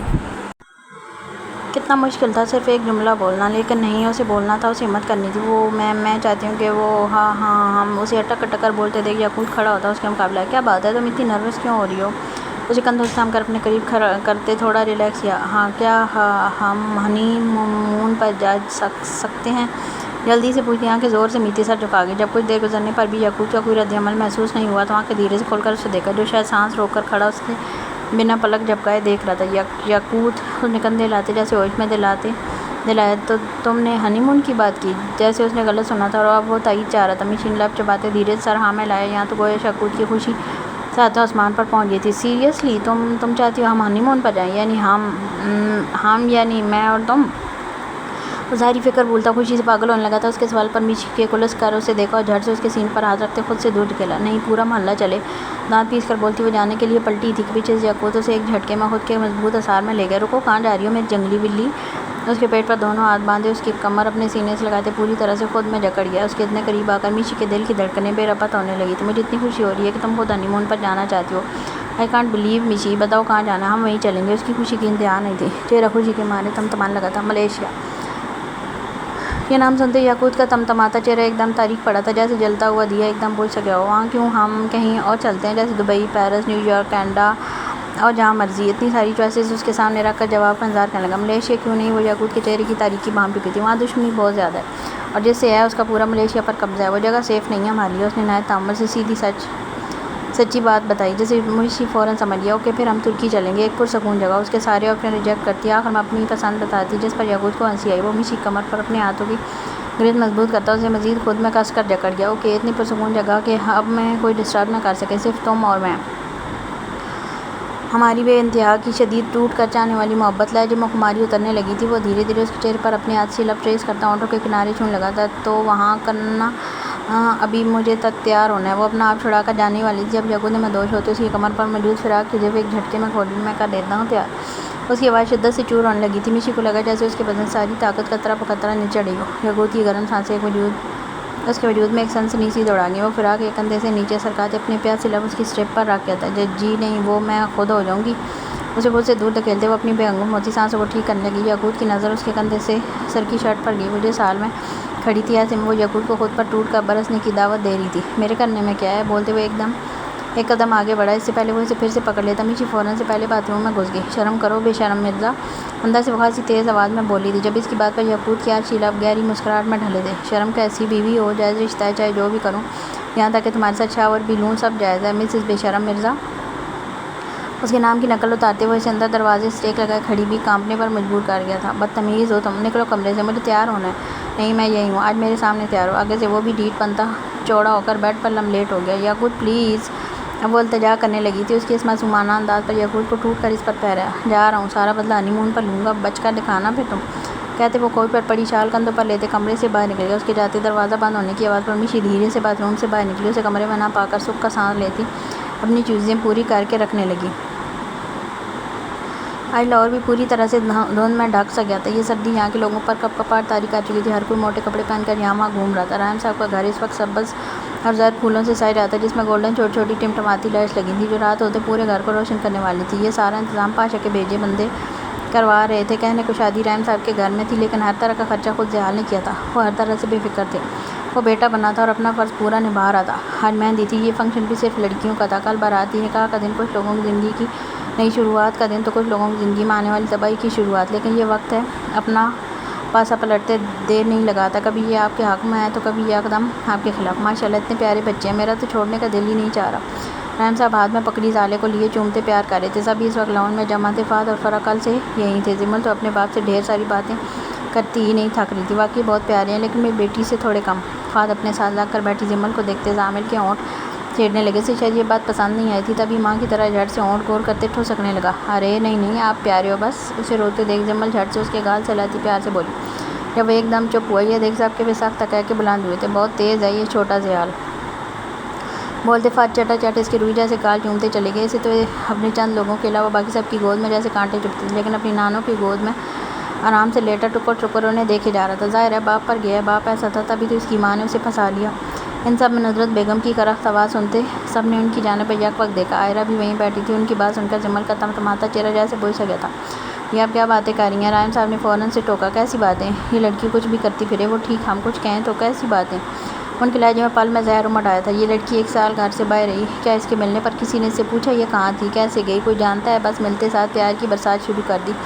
ان کی کڑوی کسیلی باتوں پر زمل کا دل کسی گہری کھائی میں ڈوبا تھا۔ آپ چپ ہوں گی یا نہیں؟ رحیم صاحب کا چہرہ غصے سے سرخ ہونے لگا تھا۔ عائرہ نے اپنی ماں کا ہاتھ تھامتے آنکھوں سے انہیں چپ رہنے کی التجا کی۔ نہیں ہوں گی میں چپ، اس کی وجہ سے میرا بیٹا مجھ سے چھن گیا۔ یہ قاتل ہے میرے بیٹے کی، پہلے اسے اپنی جھوٹی خوبصورتی میں پھنسا لیا، جب وہ ہاتھ نہ لگا تو کسی دوسرے مرد پر ڈورے ڈالتی اس کے ساتھ بھاگے۔ بس کریں، آگے ایک لفظ نہیں۔ فہد کی دھاڑ پر وہ ایک دم سہم سی گئی۔ ماحول میں ایک فسوں خیزی سی پھیل گیا۔ عائرہ نے ڈر کا یکدم اپنی ماں کا بازو تھاما۔ ماما پلیز چپ ہو جائیں۔ کیوں کروں؟ وہ خود کو سنبھالتی اپنا بازو ایک جھٹکے میں چھڑا لی۔ یہ کچھ بولنے کے لائق ہے جس کی بیٹی اس حد تک گری ہوئی ہے کہ اپنے سے 12 سال بڑے مرد کے ساتھ انف؟ زمل کھڑی ہوتی کسی زخمی شیرنی کی طرح دھاڑی تھی۔ اس کی دھاڑ عائرہ کی دھاڑ پر بھاری تھی۔ نصرت پھٹی پھٹی نظروں سے اسے دیکھ لگی۔ آپ کا بیٹا اپنے کیے گئے جرم کی بنا پر مرا ہے، میرا نہ کل کوئی قصور تھا نہ آج، لیکن تب میں کچھ نہیں بولی کیونکہ میرے پیچھے کوئی نہیں کھڑا تھا۔ لیکن آج سب نے ایک بفری شیرنی کو ہکا بکا سی نظروں سے دیکھا۔ یہ وہ معصوم زمل نہیں تھی، ہاں وہ زمل فہد نہیں تھی، وہ زمل زیال خان افندی تھی۔ آج میرے پیچھے ایک پٹھان کھڑا ہے، بات اگر مجھ پر آئی تو وہ ہاتھ نہیں سیدھا AK-47 اٹھائے گا، پھر سیدھا AK-47 اٹھائے گا، پھر چاہے آگے کوئی بھی ہو۔ بلا کا اعتماد اس کے لہجے سے چھلکتا نصرت کے منہ پر ایک زوردار تماچا مار گیا تھا۔ یہ وہ اعتماد بول رہا تھا جو اسی 12 سال بڑے مرد نے اپنی بیوی کو دیا تھا۔ وہ پٹھان ہے اور پٹھانوں کا خون اور دماغ دونوں گرم ہوتے ہیں، یہ بات بہتر ہے کہ نہ بھولیں آپ، کہتے وہ بنا کسی کو دیکھے اوپر کمرے میں بھاگے جہاں وہ اور اس کے بچے ٹھہرے ہوئے تھے۔ پیچھے سب کو کسی سکتے کے عالم میں گھیرا چھوڑ دی تھی۔ نصرت بیگم کا حال تو کچھ یوں تھا گویا بدن کاٹو تو لہو نہیں۔ ایک 18 سالہ لڑکی اس کی ٹھیک بے عزتی کر گئی تھی، یہ بات چھوٹی نہیں تھی۔ وہ ایک وسیلی نظر رحیم صاحب پر ڈالتی اپنے کمرے میں چلی گئی۔ کمرے میں آتے وہ بیڈ پر گرتی پھوٹ پھوٹ کر روتی، دل تھا کہ پھٹنے کے قریب تھا۔ کیوں لڑکیوں کو بے قصور ہوتے ہوئے بھی یہ معاشرہ جینے نہیں دیتا؟ ایک لڑکا جو مرضی کرے وہ ٹھیک ہو ہی جاتا ہے، لیکن لڑکی وہ ساری زندگی لوگوں کے طنز تانوں کی زد میں رہتی ہے۔ لیکن اگر وہ زمل جہان خان افندی بن جائے تو کسی کی مجال نہیں ہوگی مزید ایک لفظ بولنے کی۔ اسے اس وقت زیال کی شدت سے یاد آئی تھی۔ سائڈ ٹیبل پر پڑا فون اٹھاتی اس کا نمبر ڈائل کرنے کی، جسے وہ پہلی رنگ پر اٹھا گیا۔ ظاہر نصیب آج سرکار نے خود یاد کیا۔ کال اٹھاتے اس کی چہکتی آواز زمل کی سماعتوں سے ٹکراتی پورے وجود میں جیسے سکون کی ایک لہر سے دوڑا گئی۔ وہ آنکھیں بند کرتے اسے اپنے قریب محسوس کرنے لگی۔ گلالے تم ٹھیک ہو؟ آواز پھر اس کی خاموشی محسوس کر گیا تھا۔ ٹھیک ہوں۔ آواز جیسے گھٹی ہوئی تھی۔ کیا ہوا ہے؟ کسی نے کچھ کہا ہے؟ بولو۔ آواز سے وہ ٹھیک ٹھاک پریشان لگا تھا۔ ابھی یہ لفظ لبوں سے ادا ہوتے آنکھوں سے گرم سے روانی بہہ گئی۔ جی ابھی کی جان حکم۔ لہجے میں دنیا بھر کی محبت آ سمٹی تھی، لیکن اس کا رونا اسے کتنا بے چین کر گیا تھا یہ صرف وہی جانتا تھا۔ I really love you. Thanks for coming in my life. بولتے وہ پھوٹ پھوٹ کر رو دی۔ وہ نہ آتا تو آج شاید سب کے طنز تانے اس کی جان لے چکے تھے، وہ مٹی میں کہیں گم ہو چکی تھی۔ لو یو ٹو میرا بچہ۔ زامل اور ظالق آئے اتنی دور سے اسے چپ کروانے کا یہی ایک طریقہ تھا کہ وہ بات بدل دے۔ زمل سوں سوں کرتی آنکھ صاف کرتی، نیچے ہیں بابا اور بڑے ابو کے پاس۔ زامل تنگ تو نہیں کھا رہا؟ تو بے شک الٹا لٹکا دینا، میری طرف سے کھلی چھوٹ ہے۔ اس کی بات سنتے زمل رونا بھولتی ہے، خطرناک ماں کی فارم مانگی، کیوں لٹکاؤں؟ میرا بیٹا ہے۔ انداز ایک دم لڑاکا تھا۔ زیال کو اس کے انداز پر ہنسی آئی تھی۔ تمہارا بیٹا؟ کیوں؟ پلے اسٹور سے ڈاؤن لوڈ کیا تھا؟ اس کی بات سمجھتے زمل ایک دم سانس روکتی سرخ پڑ گئی۔ اسے خاموش ہوتے دیکھ زیال کا خوشی سے بھرپور کہکہ گونجا تھا۔ زمل نے فون کان سے ہٹا کر اسکرین دیکھی، لبوں پر ایک دلکش مسکراہٹ بکھر گئی۔ دل نے سنسی کی، یوں ہی برقرار رہنے کی غائبانہ دعا کی تھی۔ اچھا سوری، اب بلش کرنا بند کرو اور جلدی سے ایک کس دو، لپ والی۔ اتنے دن سے کچھ میٹھا نہیں کھایا۔ شریر ہوتے وہ اب زمل کو چیپنے پر مجبور کر رہا تھا۔ وہ سچ میں اب بلش کر رہی تھی۔ یہی تو اس بندے کا کمال تھا، وہ جادوگر تھا۔ پل میں اس لڑکی کو دکھ کے لمحوں سے کھینچ کر باہر لے آتا تھا۔ دے بھی دو یا آؤں ماں لینے؟ آخر میں جیسے دھمکی دی، نہیں دے رہی میں۔ وہ اپنے لب چباتی دھیرے سے بولی، اوکے میں لے لیتا ہوں۔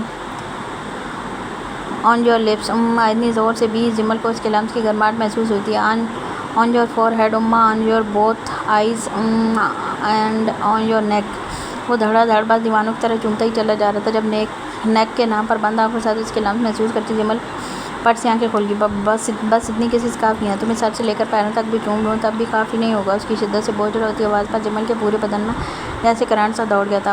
بابا آگے کہتے وہ کال کاٹنے لگی تھی جب زیال کی آواز سنائی دی، سلام سسر جی، اپنی بیٹی کو دیکھیں، آپ کے داماد کے حق پر ڈاکہ ڈال رہی ہے یہ ڈاکن عورت۔ وہ ڈاکن عورت لفظ اتنے کیوٹ انداز میں بولا کہ جہاں زمل کے اس لفظ پر غصہ لگا وہیں اس کے انداز پر دل کھول کر ہنسی آئی تھی۔ ابھی باز آ جائیں، وہ ہنستی ہوئی یہی بول سکی، کبھی بولو ابھی قریب آ جائیں، اتنا کہ میں سانس بھی نہ لے سکوں۔ اس کے لہجے میں اترتی خماری زمل کے بدن کا روم کھڑا کر دی تھی۔ اس سے پہلے وہ بے واقعوں کی تمام حد پار کرتا بے شرم بنتا زمل جھٹ سے کال کاٹ گئی۔ جہاں تھوڑی دیر پہلے وہ رو رہی تھی اب وہیں بیٹھی ہوئی کتنی دیر بلش کرتی رہی تھی۔ زمل کال کاٹتے اس کے چہرے سے مسکراہٹ غائب ہوئی تھی، چہرے کا تاثر پل میں سپاٹ ہوتا۔ اس نے ایک اور نمبر ڈائل کیا۔ کال کشمیر کی خوبصورت وادیوں میں سے سفر کرتی لاہور کے ایک دلہن کی طرح سجے گھر میں گئی تھی۔ آپ اس عمر میں بنا دانتوں کے اچھی لگ سکتی ہیں لیکن بنا زبان کے نہیں۔ اس کی سر برفیلی آواز سنتے نصرت بیگم کا خون خشک ہونے لگا تھا۔ آئندہ میری بیوی کی آنکھوں میں آپ کی وجہ سے ایک بھی آنسو آئے تو یاد رکھیں میں پتھر دل انسان بچپن سے ہی مشہور ہوں۔ میری گولی سامنے والی کی عمر یا جینڈر دیکھ کر نہیں لگتی، وہ صرف نکلتی اور سیدھا نشانے پر لگتی ہے۔ اس کے بھیجے ہوئے بندوں نے ساری باتیں سن کر پاشا کو اطلاع دی تھی اور حکم مانگا تھا اس عورت کو وہیں ٹھوکنے کا، لیکن جب زمل نے خود جواب دیے تب وہ پیچھے ہٹ گئے۔ اس کی بات سننے بغیر دھڑلے سے کال کٹ کر دی۔ نصرت بیگم کتنی دیر اپنی سانسوں کو ٹھیک کرتی رہیں جو اس کی آواز پر جیسے سینے میں ہی اٹک سی گئی تھی۔ وہ سبز اور زر رنگ کے لباس میں ملبوس تھی، مرر کے سامنے کھڑی خود کو ایک نظر دیکھتی نہ جانے کن سوچوں میں گم تھی۔ جب اس کے کمرے کا دروازہ ناک ہوا، آ جائیں، سننے والی کو اجازت دیتی وہ خود ڈریسنگ ٹیبل پر رکھی گجرے اٹھا کر پہن لگی۔ جب دروازہ کھول کر ماں اندر آئی، اسے اپنے کمرے میں دیکھا آئرہ ایک پل کو چونکی وہ زیادہ اسے نہیں جانتی تھی تبھی کمرے میں آنا اس کا عجیب لگا تھا۔ آپ آئیں بیٹھیں، بولتے بیڈ کی جانب اشارہ کیا۔ ماں خود بھی مہندی کے سوٹ میں ملبوس تھی، کانوں اور ہاتھوں میں تازہ پھولوں سے بنے گجرے پہن رکھے تھے، سنہری بال کھلے کمر پر آبشار کی مانند بکھرے ہوئے تھے، جبکہ آئرہ نے اپنے بالوں کی ایک چھوٹی سی گوند رکھی تھی جس پر بل کھاتی ایک گجرے کی لڑی اس کے ہیئر اسٹائل کو مزید دلکش بنا رہی تھی۔ مجھے تم سے بات کرنی ہے، وہ دھیمی آواز میں بولنا شروع ہوئی۔ بولیں۔ تم بلال سے شادی سے انکار کر دو۔ اس کی بات تامل سنتی آئرہ اس کی بات پر بری طرح سے چونکی اور دیکھتے ہی دیکھتے اس کی آنکھوں میں غصہ امڑنے لگا۔ میں اسے بہت محبت کرتی ہوں۔ گرم آنسو گول آنکھوں کی بال توڑتے گالوں پر پھسل گیا۔ وہ مجھ سے محبت کرتا ہے، ٹھہرا ہوا جواب، لیکن ماں کے خون کی گردش رو گیا۔ وہ کچھ دیر کچھ نہ بول سکی۔ دیکھو میں بلال کو دیوانوں کی طرح چاہتی ہوں، میں اس کے بغیر نہیں جی سکوں گی۔ عنقریب تک وہ رو تو پہلے سے رہی تھی لیکن آنسو خاموش تھی۔ آئرہ ساکت سی سانس روک کے کھڑی اسے دیکھنے کی۔ تو مر جائیں، اس کا مطمئن سا جواب سنتے ماں کو لگا جیسے کسی نے اس پر کھولتا تیل ڈالیا۔ وہ قدم قدم چلتی اس کے قریب آئی، لہنگے پر لگے گھنگرو کمرے میں چھن چھن کرنے لگے تھے۔ بلال شاہ صرف آئرہ خانزادہ کا ہے، سمجھی آپ؟ اس کا لہجہ کاٹدار تھا۔ ماں کو لگا کسی نے اس کے دل کو بد چیز سے زخمی کر دیا ہو۔ وہ کیسے ایسے شخص کے بغیر رہ سکتی تھی جس کو صرف دیکھنا اس کا دل سکون سے بھر دیتا تھا، جس کا بولنا اس کی سماعتوں کو رقص بخش دیتا تھا؟ نہیں، وہ نہیں رہ سکتی تھی۔ تبھی باہر گیلی میں کسی کے جمپ کرنے کی آواز آئی تھی۔ دونوں نے بجا پر کس جانب دیکھا اور دیکھتے ہی دیکھتے سفید پردوں کی اور سے اس دشمن جاں کا چہرہ نمودار ہوا تھا۔ سفید کچی کاٹن کا سوٹ، اس پر براؤن کلر کی شال کندھوں پر لیے، سردی کے مارے ہوتی سرخ ناک اور نیلے ہونٹ، ماتھے پر پرکشش انداز میں بکھرے سنہری بال اور بھوری آنکھوں میں سامنے کھڑی اس کانچ سی لڑکی کے لیے بے پناہ محبت تو وہی دوسری جانب اس کے ساتھ ڈاکٹر مام کو دیکھ وہ چونکا تھا۔ بلال شاہ جو اس وقت اپنی ہونے والی بیوی کے کمرے میں اس سے ملنے آیا تھا لیکن سامنے سے کسی اور کو دیکھا سا بری طرح سے گڑبڑا سا گیا تھا۔ مام آپ یہاں؟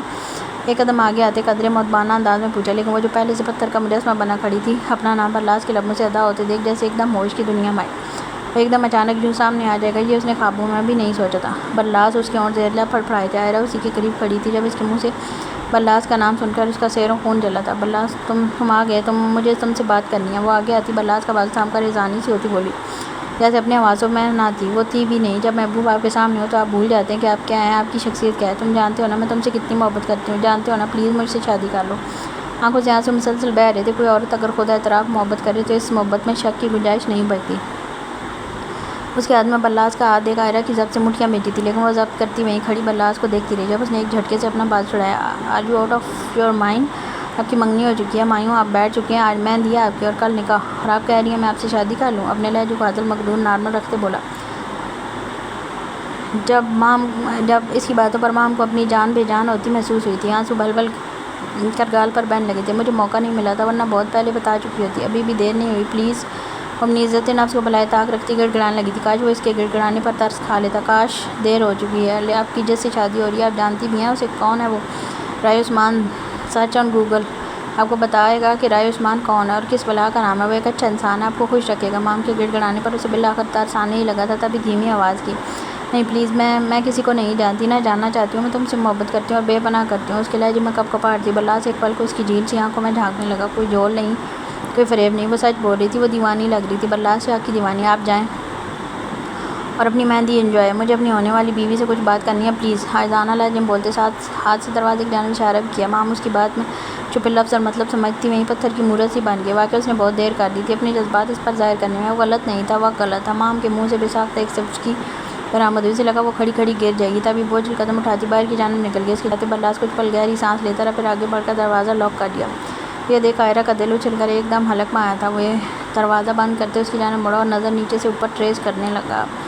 وہ گھیردار سبز رنگ کے فراک پر زرد رنگ کی چھوٹی سی بیلی تک ہاتھی کرتی پہنے، جس کے سلیو ہاف تھے۔ پوری کرتی پر گولڈن گوٹے کا کام ہوا تھا۔ کانوں میں تازہ پھولوں کے گجرے سے میچنگ آویزیں پہن رکھے تھے۔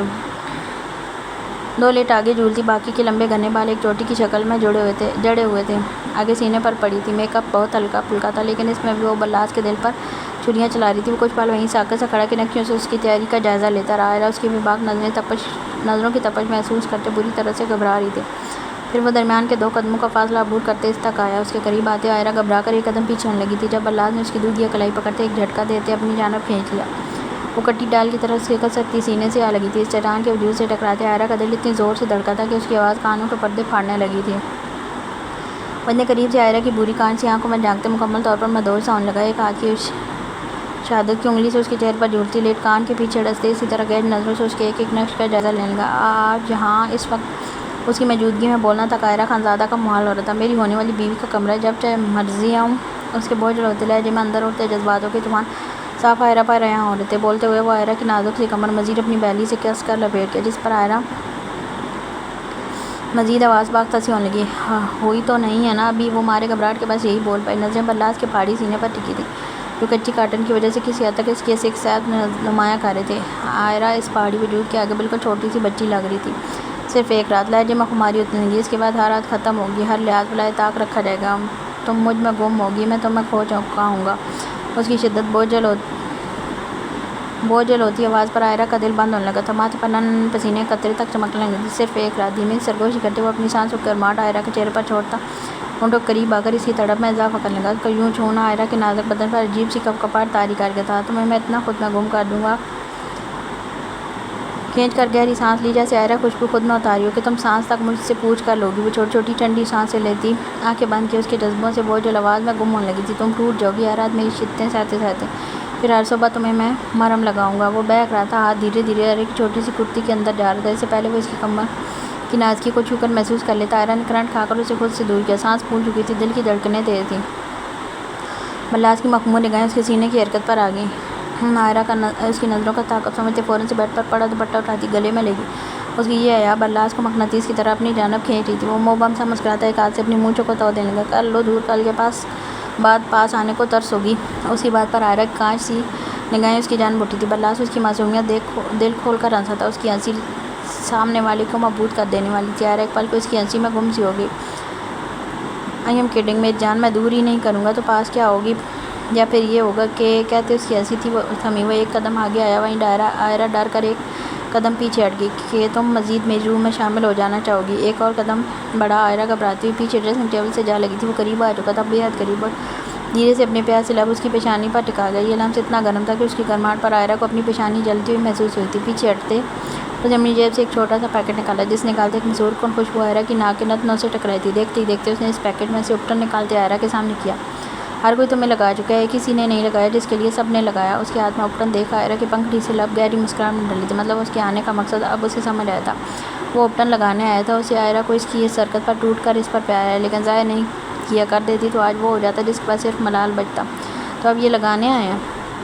جب نے ہنسی دباتے دھیمے لہجے میں پوچھا۔ بالکل کہتے وہ ہاتھ والا اپٹن دھیرے سے عائرہ کے رخسار پر ملتے لگا۔ وہ آنکھیں بند کرتی اسے اپٹن لگوانے لگی۔ اسے یوں کرتے دیکھ بلاس مزید آگے بڑھا، ایک گال سے دوسرے گال پر لگاتے پیشانی پر لے گیا۔ عائرہ مزید اس کے ہاتھ کی حرکت محسوس کر رہی تھی۔ جب وہی ہاتھ اسے ٹریس ہوتا اپنی گردن کی جانب جاتا محسوس ہوا۔ اس نے تڑپ کر آنکھیں کھولی، لیکن اسے اپنے اتنے قریب دیکھ سانس سے جیسے سینے میں ہی اٹک سی گئیں۔ باقی کال کو لگاؤں گا اچھے سے، اس کا اچھا لفظ سمجھتے عائرہ پل میں سرخ پڑی تھی۔ اسی پل باہر سے کسی نے دروازہ نوک کیا تھا۔ عائرہ یہ میشی کی آواز تھی جس سنتے بلاس نے ایڑی کے بل گھوم کر دروازے کو دیکھا۔ اس کے اوسان فتح ہوئے دیکھ عائرہ کی ہنسی چھوٹی تھی۔ آپ چلے جائیں، کوئی دیکھے گا تو اسے اپشگن کہہ دے گا۔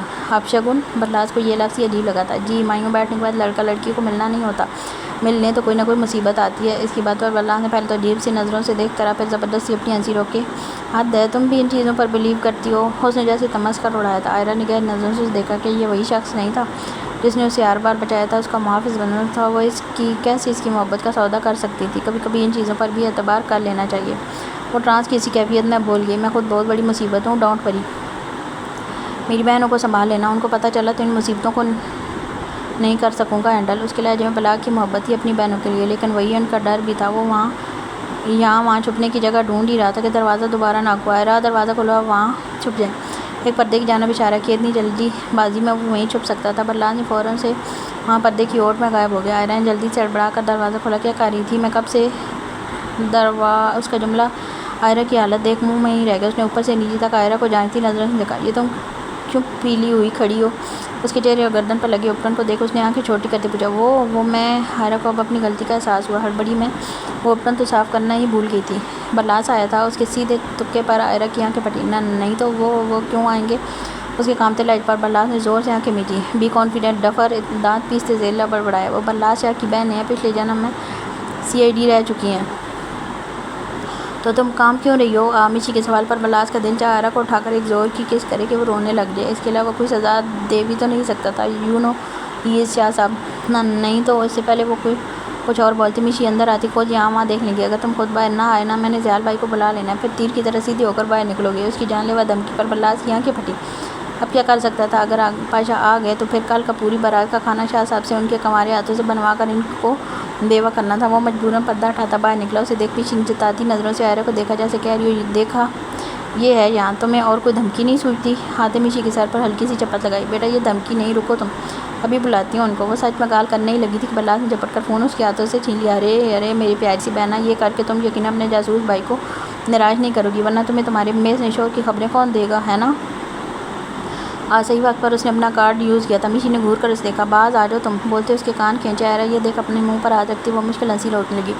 تھوڑی دیر تک وہ عائرہ کا اپٹن صاف کرتی اسے لے کر نیچے آئی۔ سب نے اسے سیڑھیوں سے اترتے دیکھا، لیکن اصل حیرت ان کے پیچھے آتے دولہے میاں کو دیکھ کر ہوئی۔ لڑکیوں نے بلاس کو دیکھ اتنی زور کی خوشی سے بھرپور چیخ ماری تھی کہ وہ وہیں بیچ میں رک کر ہکا بکا سی نظروں سے انہیں دیکھنے لگا۔ میشی اسے سزا کے طور پر ساتھ ہی نیچے لائی تھی۔ بلاس بھائی یہاں؟ زمل اسے دیکھ جتنی حیران ہوتی کم تھی۔ نیچے ہو، تم بتائیں گے تمہاری ساری سالیاں۔ میشی اور عائرہ اپنی ہنسی دباتی نیچے اتر گئیں، جبکہ بلاس کو اپنا گلا خشک ہوتا محسوس ہوا۔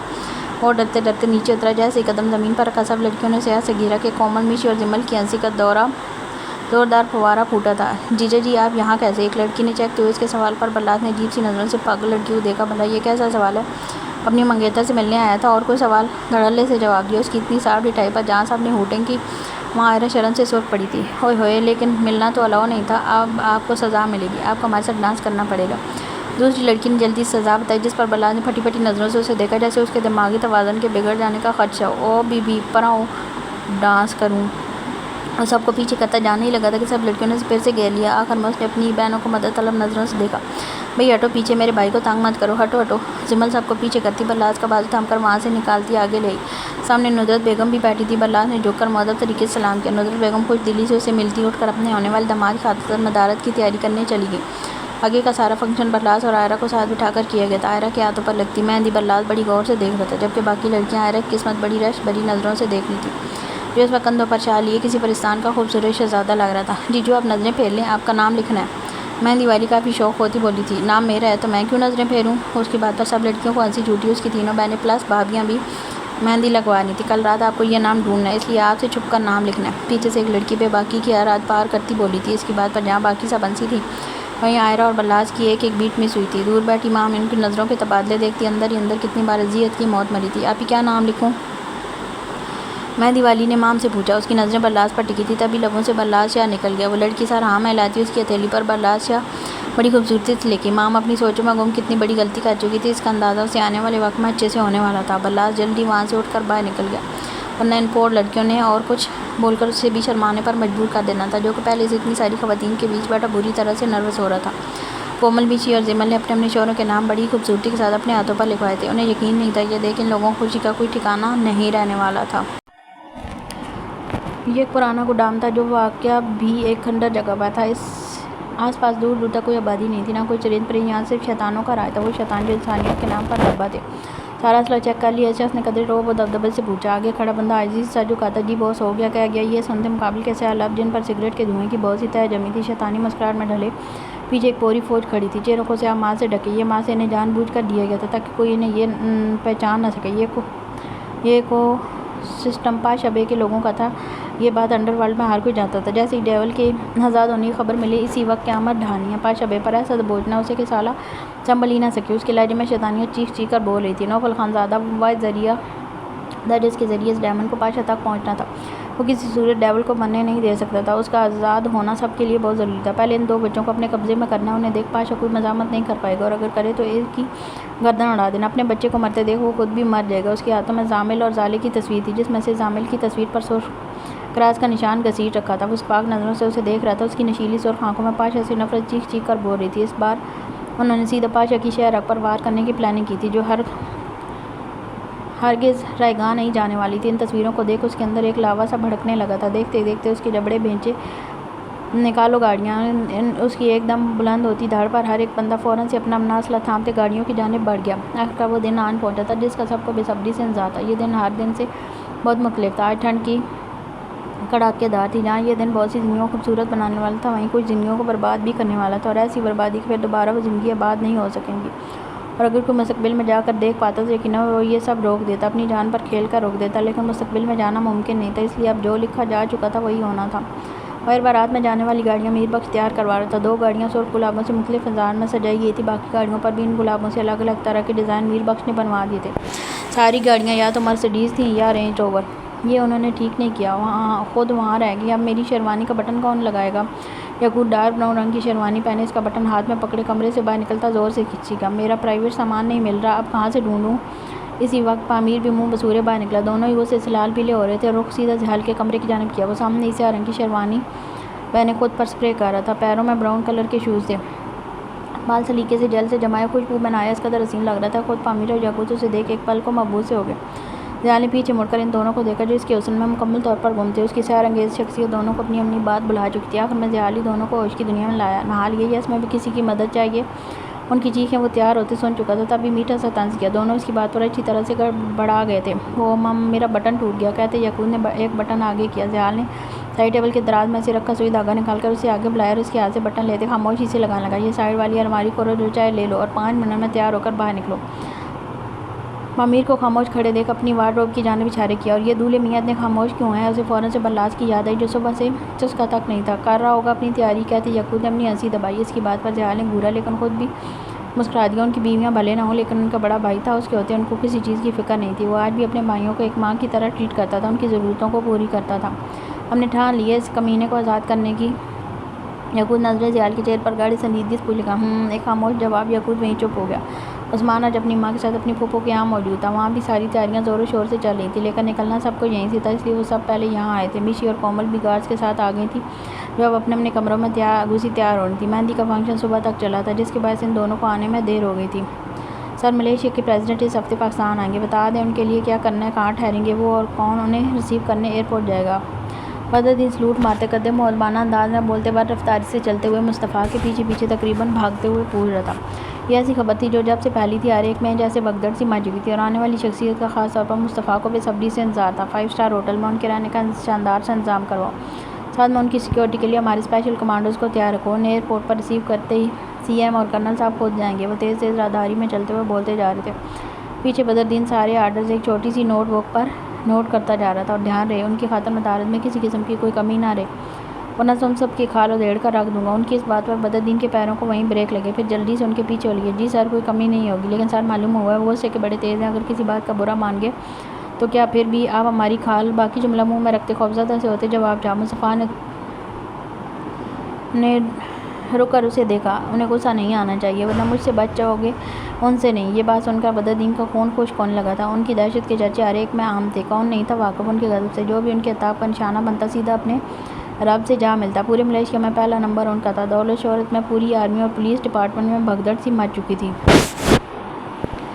گاڑیاں نکل چکی تھیں، برلاس شاہ کی بارات نکل چکی تھی، دور دور تک جہاں تک نظر جا سکتی تھی صرف رینج روور اور بلیک مرسڈیز ہی دکھائی دے رہی تھی۔ اتنی گاڑیاں آج تک کسی بارات میں نہ دیکھی گئی تھیں، نہ دیکھی جائیں گی۔ وہ گاڑیاں لاہور کے ماڈل ٹاؤن میں لائن قطار داخل ہوتی مسلسل فائرنگ کرنے لگی، ساتھ ہی کڑک ڈالرز کے نوٹ ہوا میں اچھالتے ان کی برسات کی گئی تھی۔ کشمیر سے لاہور تک پاشا کے بندے کروڑوں صرف اڑا چکے تھے، اور یہ بارات پاشا بے کے بھائی کی تھی، اور اس کا اندازہ ان کے لاہور میں داخل ہوتے سب کو بخوبی ہو گیا تھا۔ عائرہ خانزادہ نوح کی لڑکی تھی، جسے بارات اتنی دھوم دھام سے ایشین گینگسٹر لائے تھے، جن کا راج مافیا کی دنیا کے ساتھ ساتھ آج لوگوں کے دلوں پر بھی ہو رہا تھا۔ جہاں بارات کی گاڑیاں نکلی تھیں، وہیں دوسری جانب سے ان شیطانوں کی بھی گاڑیاں نکل چکی تھیں، بربادی لانے کے لیے۔ کیا یہ وقت رک سکتا تھا؟ نہیں، وقت نہیں رکتا، یہ صرف وجود میں چلتی سانس سے روکتا ہے۔ فائرنگ دھڑا دھڑ مسلسل ہو رہی تھی۔ سب سے آگے گاڑی پاشا بے کی تھی، جس کے پیچھے برلاس کے دولہے کی طرح سجی گاڑی تھی، اس کے پیچھے عثمان کی گاڑی تھی، دونوں خود سے ڈرائیو کر کے آئے تھے۔ ان سے پیچھے یاقوت اور پامیر بھی الگ الگ گاڑیوں میں تھے، دونوں کی بیویاں ان کے ساتھ ان کی گاڑیوں میں موجود تھی۔ زیال مسلسل سگریٹ کے گہرے کش لگاتا نہ جانے کن سوچوں میں گم تھا۔ کچھ تھا جو اسے کھٹک رہا تھا، وہ درندہ مشعور تھا، وہ اپنے دشمنوں کی موجودگی سونگھ لیتا تھا۔ اس نے موبائل نکالا اور یاقوت کا نمبر ڈال کے، جی بھائی،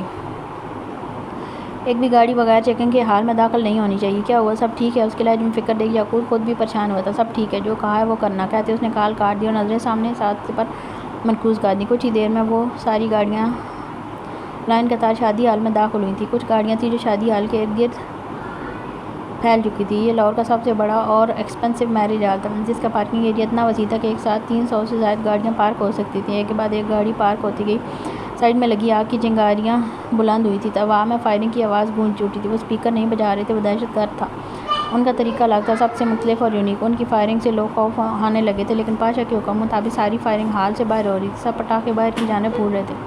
وہ اترا تھا گاڑی سے، جس کے لیے اتنا شاندار انتظام کیا گیا تھا، جو پوری دنیا کے سامنے ایک لڑکی کو اپنا بنانے آیا تھا۔ وہ عائرہ خانزادہ کو لینے آیا، وہ برلاس شاہ تھا، سفید شیروانی پر سفید کلر کا پٹکا پہنے، جو زبردستی پامیر اور یاقوت نے پہنا دیا تھا، جس کا پیچھے سے نکلتا کپڑا فولڈ ہوا آگے کو بائیں ہاتھ پر پڑا تھا۔ پیروں میں پشاوری کھوسے پہنے، ہاتھ میں برانڈڈ واچ سلگیں، وہ کسی سلطنت کا راج کمار لگ رہا تھا۔ وہ تھا بھی، ہاتھ میں بس ایک تلوار کی ضرورت تھی۔ دوسری گاڑی میں ان سے رائے عثمان اترا تھا، سیم گیٹ اپ کے ساتھ۔ اس کو عادت نہیں تھی اس طرح کے لباس کی، لیکن اپنے بھائیوں کی ضد پر وہ بھی ویسے ہی دولہا بنا تھا جیسے انہوں نے کہا تھا۔ اگر ماں برلاس شاہ کو اپنے دل سے نکال کر رائے عثمان کو صرف دیکھ بھی لیتی تو دل میں وہ خود آ جاتا۔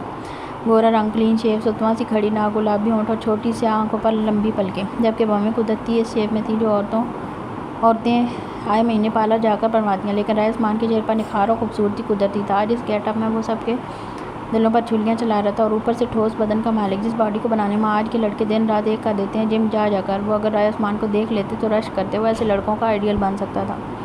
زیال فون پر بات کرتا ہوا گاڑی سے نیچے اترا تھا۔ سب نے نظر اس کی جانب پھیری تھی۔ بلیک 3 پیس سوٹ پہنے، گلے میں وہی بلیک کلر کی بو، پیروں میں برانڈڈ شوز اور ہاتھوں میں کروڑوں کی مالیت رکھتی گھڑی پہنے، وہ سب کی نظروں کا ایک دلچسپ منظر تھا۔ اس گیٹ اپ میں کسی بھی عورت کا مرد کا اس پر سے نظریں ہٹانا مشکل ہو رہا تھا۔ یہ بھائی نے تو شیروانی پہنی تھی، پھر یہ کیسے؟ گاڑی سے اترتا پامیر زیر بڑبڑائے، جو پیچھے سے آتا یاقوت بخوبی سن چکا تھا۔ آ گیا ہوگا حکام اعلیٰ کا حکم کہ یہ پہن کر آنا ہے۔ اس کی بات پر پامیر کھل کر ہنسا۔ دونوں نے اپنے بھائی کی نظر اتاری تھی۔ پامیر گھوم کر گاڑی کے اس پار آتا، کومل کا دروازہ کھولتے اسے ہاتھ پکڑ کر گاڑی سے باہر لے آئے۔ سب ایک سارہ داری سے ہوتے اندر کی جانب بڑھے تھے۔ دونوں اطراف میں لگی آگ کی چنگاریاں ان کے استقبال میں ایک بار پھر آسمان کی جانب بلند ہوئی تھی۔ پیچھے سے فائرنگ اب تک نہیں رکی تھی، نہ وہ رکنی تھی۔ عثمان کے کزن آپس میں ہلہ گلا کرتے اس کے آگے آگے چل رہے تھے۔ یہاں آ کر ڈی جے بھی اپنے جوبن پر آ چکا تھا۔ اس سے مزید آگے آ کر اوپر سے گلاب کی پتیوں کی برسات ہوئی تھی اور تب تک ہوتی رہی جب تک وہ لوگ داخلی دروازے پر نہ پہنچ گئے۔ وہاں نائب صاحب، ندرت بیگم، فہد خانزادہ اور ممتاز بیگم ہاتھوں میں پھولوں کے ہار لیے کھڑے تھے۔ سب سے آگے برلاس اور عثمان تھے۔ ماشاءاللہ ماشاءاللہ، میرا بیٹا شہزادہ لگ رہا ہے۔ نائب صاحب نے برلاس کا ماتھا چوما۔ ان کی بات پر برلاس کے ہونٹوں پر مبہم سی مسکراہٹ بکھری تھی۔ آج وہ ہنس نہیں رہا تھا۔ شاید ایسے وقت پر لڑکا اور لڑکی دونوں کے نروس ہوتے ہیں، کیونکہ یہاں اس موڑ پر دونوں کی زندگیاں بدلتی ہیں۔ فہد نے عثمان کے گلے میں ہار پہناتے اسے پورے جوش و خروش سے گلے لگایا تھا۔ کیا لگ رہے ہو برخودار، انہوں نے دل سے سراہا۔ عثمان بھی مبہم سا مسکرا دیا۔ چینی گوریلا، پیچھے سے پامیر عثمان کے کان میں دھیرے سے سرگوشی کرنے لگا۔ جب عثمان نے اس کے پیٹ میں کونی ماری، آؤٹ، چینی نہیں، جنگلی گوریلا۔ آخر میں دانت پیسے کومل جو اس کے ساتھ تھی اس کی مستی پر اسے گھورنے لگی۔ انہوں نے سب کو وہیں ہار پہنائے تھے۔ جب سب سے پیچھے فون کان سے لگائے زیال ہال میں داخل ہوا تھا، فہد، رحم اور ممتاز بیگم وہیں کھڑے تھے۔ تینوں کے ہاتھ میں پھولوں کے ہار تھے۔ یہ دیکھ زیال ایک دم ٹھٹکا۔ جیسے کہا ہے ویسے کرنا، آئی ول کل یو بیک، مقابل کو کہتے اس نے کال کاٹ کی اور موبائل کوٹ کے اندر رونی جیب میں ڈالیا۔ السلام علیکم، اس نے آگے آتے پہلے ممتاز بیگم کے آگے سر خم کیا، جنہوں نے خوش دلی سے اس کا جواب دیتے ہار پہنایا۔ ان کے بعد نائم صاحب اور فہد نے بھی اس کے گلے میں ہار پہنا دیا۔ دولہا میں نہیں، میرا بھائی ہے، وہ اپنی مسکراہٹ دباتے شریر ہوتے پھول رہا۔ اس کی بات پر تینوں ایک دوسرے کو دیکھتے مسکرانے لگے۔ اندر آؤ، فہد اس کا بازو تھام کر اندر لے گئے۔ سامنے بہت بڑا اسٹیج تھا، پورا سیٹ اپ اتنا خوبصورت کیا گیا تھا کوئی بھی بندہ چار گھڑی کھڑے ہو کر اسے بس دیکھتا رہے لیکن دل نہ بھرے۔ برلاس اور عثمان دونوں اسٹیج پر جا چکے تھے، سب ان سے جا کر گلے مل رہے تھے۔ فہد زیال کو بھی وہیں لے گئے۔ اس نے نظریں دوڑائیں تو وہاں ایک یا دو نہیں، تین صوفوں کے سیٹ اپ کیے گئے تھے۔ یہ دیکھ زیال ایک دم ٹھٹکا، اس کا دل جیسے بند ہونے لگا تھا۔ اس نے مڑ کر فہد کو دیکھا، جب انہوں نے مسکرا کر پیچھے مڑتے سامنے راہداری میں سے آتی ہوئی برائڈلز کو دیکھا۔ پورے ہال کی لائٹس بند ہو چکی تھی، صرف برائڈلز پر روشنی کی گئی تھی۔ سب سے آگے آئرہ تھی، سرخ کمدار لہنگے میں ملبوس، بھاری اویزے پہنے، مہندی اور چوڑیوں سے سجے، ہاتھوں سے آگے گری چنری کے دونوں سرے پکڑے دھیرے دھیرے چلتی ہوئی آ رہی تھی۔ اسے دیکھ زیال نے ایک لمبی سانس خارج کی۔ وہ کیا سمجھنے لگا تھا، اپنی سوچ پر خود ہی ہنسی آئی تھی۔ آئرہ کو دیکھ برلاس تو بس اسے ہی دیکھتا رہ گیا۔ آس پاس کے لوگ جیسے ختم ہو گئے تھے، پوری حال میں صرف برلاس شاہ تھا اور ان کی ہونے والی مسز برلاس شاہ۔ اس کا دل زور زور سے دھڑکا تھا۔ وہ اب اس روپ میں قیامت ڈھا رہی تھی۔ برلاس سے خود پر کنٹرول مشکل سے مشکل ترین ہوتا جا رہا تھا۔ آئرہ کے دائیں جانب ہوتے پیچھے مام نظر آئی، دلہن کے روپ میں سجی، مہندی سے بھرے ہاتھوں سے نیٹ کا دوپٹہ پکڑے وہ بھاری پلکوں کی جالر جھکائے چھوٹے چھوٹے قدم چلتی ہوئی آ رہی تھی۔ اسے دیکھ عثمان جو یاقوت کے ساتھ کسی بزنس کی ڈسکشن میں مصروف تھا، فوراً زبان کو بریک لگا تھا۔ منگنی کی بارات وہ ظالم اس کے سامنے آئی تھی، وہ بھی اس روپ میں کہ عثمان کا سیدھا دل ہی بند کر دیا۔ وہ سانس روک کے کھڑا مام کو دیکھ لگا تھا۔ سب کی نظریں دونوں برائڈلز پر تھیں۔ کیمرہ مین دھڑا دھڑ فوٹو شوٹ کر رہا تھا۔ پھر ایک دم سب پر سکتہ طاری ہوا۔ مام بھی بائیں جانب ہٹ گئی اور پھر سب کی نظریں ان آٹومیٹکلی چلتے دو بیبی کارز پر گئیں، جن میں دو معصوم ننھے سے فرشتے منہ میں انگلی لیے اوپر چھت پر چلتی دھیمی دھیمی سی روشنی دیکھ رہے تھے۔ زامل بلیک 3 پیس سوٹ میں ملبوس تھا، جبکہ زالے ریڈ کلر کا گھیردار فراق پہنے سر پر بڑا سا ہیئر کلپ پہنے ہوئے تھی۔ یہاں تک بھی ٹھیک تھا۔ اصل سب کی سانسیں تیسری دلہن کو دیکھ کر رکی، جو تھی زمل زیال خان افندی، سرخ گہرے دار لہنگے میں ملبوس جس پر گولڈن ناک جڑے ہوئے تھے، چمک کے لشکارے دور ہی سے مار رہے تھے۔ زیال جو پھر سے اپنے موبائل پر جھک چکا تھا، جیسے ہی نظر اٹھائی تو نظریں پلٹنا بھول گئیں۔ دل اب سچ میں بند ہوا تھا، سانس جیسے رک سے گئی تھی، آنکھیں پتھرا سے گئی تھیں، دنیا پوری گھوم گئی تھی۔ سامنے اس کی دلہن آ رہی تھی، اس کے گلالے، وہ بھی پوری دلہن کے روپ میں۔ اس کے ایک طرف فہد تھے اور دوسری جانب فرح مسکراتی ہوئی۔ Wow, what a pleasant surprise, Pamir کے منہ سے بے ساختہ نکلا تھا۔ سب ہی شوق تھے، لیکن اندر ہی اندر خوشی سے پٹاخے پھوٹنے لگے تھے۔ برلاس تو اپنے بچوں کو دیکھ کر ہی خوشی سے پھولنے لگا تھا۔ اور جیسے جیسے قریب آتے گئے، سامنے کھڑے اپنے برلاس چاچو کو پہچان گئے۔ زامل تو اسے دیکھ فوراً سے چوسکنا شروع ہو گیا تھا۔ آئلہ برلاس کے پاس اور مام عثمان کے پاس آ گئی تھی، لیکن زمل کو نیچے ہی روک دیا گیا تھا۔ یاقوت اور پامیر شل ساکت کھڑے زیال کو پکڑ کر آگے لائے اور اس کا ایک ہاتھ آگے نیچے کو زمل کی طرف بڑھا دیا۔ نیٹ کے دوپٹے کی اور سے جھلکتا قیامت خیز دلہن والا روپ دیکھ زیال کا دل ایک دم بھاری ہوا تھا، آنکھوں میں ہلکی سی نمی اتری تھی۔ کیا اس کی قسمت میں بھی ایسے اچانک خوشی لکھی جا سکتی تھی؟ اسے اب تک یقین سا نہیں آ رہا تھا وہ کبھی اپنی بیوی کو اس روپ میں دیکھ سکتا تھا، لیکن آج دیکھ رہا تھا۔ وہ انوکھا دولہا تھا جو بارات تو لایا تھا، لیکن صرف اپنی بیوی کو نہیں، ساتھ اپنے 2 پیارے پیارے سے جڑواں بچوں کو بھی لینے۔ میں اپنی بیٹی کو پورے ہوش و حواس میں تمہارے حوالے کرتا ہوں، کیونکہ مجھے لگتا ہے تم میری بیٹی کے لیے مجھ سے بھی بہتر ہو۔ بولتے ہوئے فہد کی آواز بھیگنے لگی تھی۔ زمل بے اختیار اپنے باپ کے سینے سے لگی تھی۔ بابا پلیز روئیں مات۔ اپنے باپ کو ایسے دیکھ اس کا دل بھاری ہونے لگا تھا۔ میں تب نہیں کر سکا، لیکن آج میں پھر سے اپنی بیٹی کو تمہارے محفوظ ہاتھوں میں سونپنا چاہتا ہوں اور امید کرتا ہوں تم اب پہلے سے زیادہ خوش رکھو گے۔ زیال کے پیچھے کھڑے اس کے دونوں بھائی مسکرائے تھے۔ زیال نے آگے ہاتھ آگے بڑھایا، جمل کے ہاتھ رکھتے زیال نے اسے دوسرے ہاتھ سے اس کا لہنگا اٹھا کر اپنے اوپر آنے میں جیسے ہی مدد کی، سب کے منہ سے سیٹیاں نکلنا شروع ہوئی تھی۔ بلا شبہ یہ کپل سب سے زیادہ حسین لگ رہا تھا۔ جمل 2 زینے چڑھتی اوپر آئی اور زیال کے مقابل کھڑی ہو گئی۔ زامل کو تو برلاس لے چکا تھا، کیونکہ اس وقت اس کے علاوہ وہ اپنے ماں باپ کے ہاتھوں میں بھی چپ نہ ہوتا، جبکہ زالیں یاقوت کے پاس تھی۔ ارے میری پرنسس، چاند کا ٹکڑا لگ رہا ہے میرا بیٹا، کہتے یاقوت نے چٹا چٹ زالے کی روئی جیسے کہا۔ سنیا آگے سے وہ بھی کھلکھلا کر ہنسنے لگی۔ نشی کی نظریں یاقوت پر ہی ٹکی تھیں، جیسے وہ بے صبروں کی طرح اس سے ٹوٹ کر پیار کر رہا تھا۔ ایسے کیا دیکھ رہے ہیں؟ جمل اس کی نظریں خود پر بانپتی دھیرے سے سرگوشی کرتی پوچھنے لگی۔ یقین کرنے کی کوشش کر رہا ہوں کہ یہ خواب نہیں حقیقت ہے۔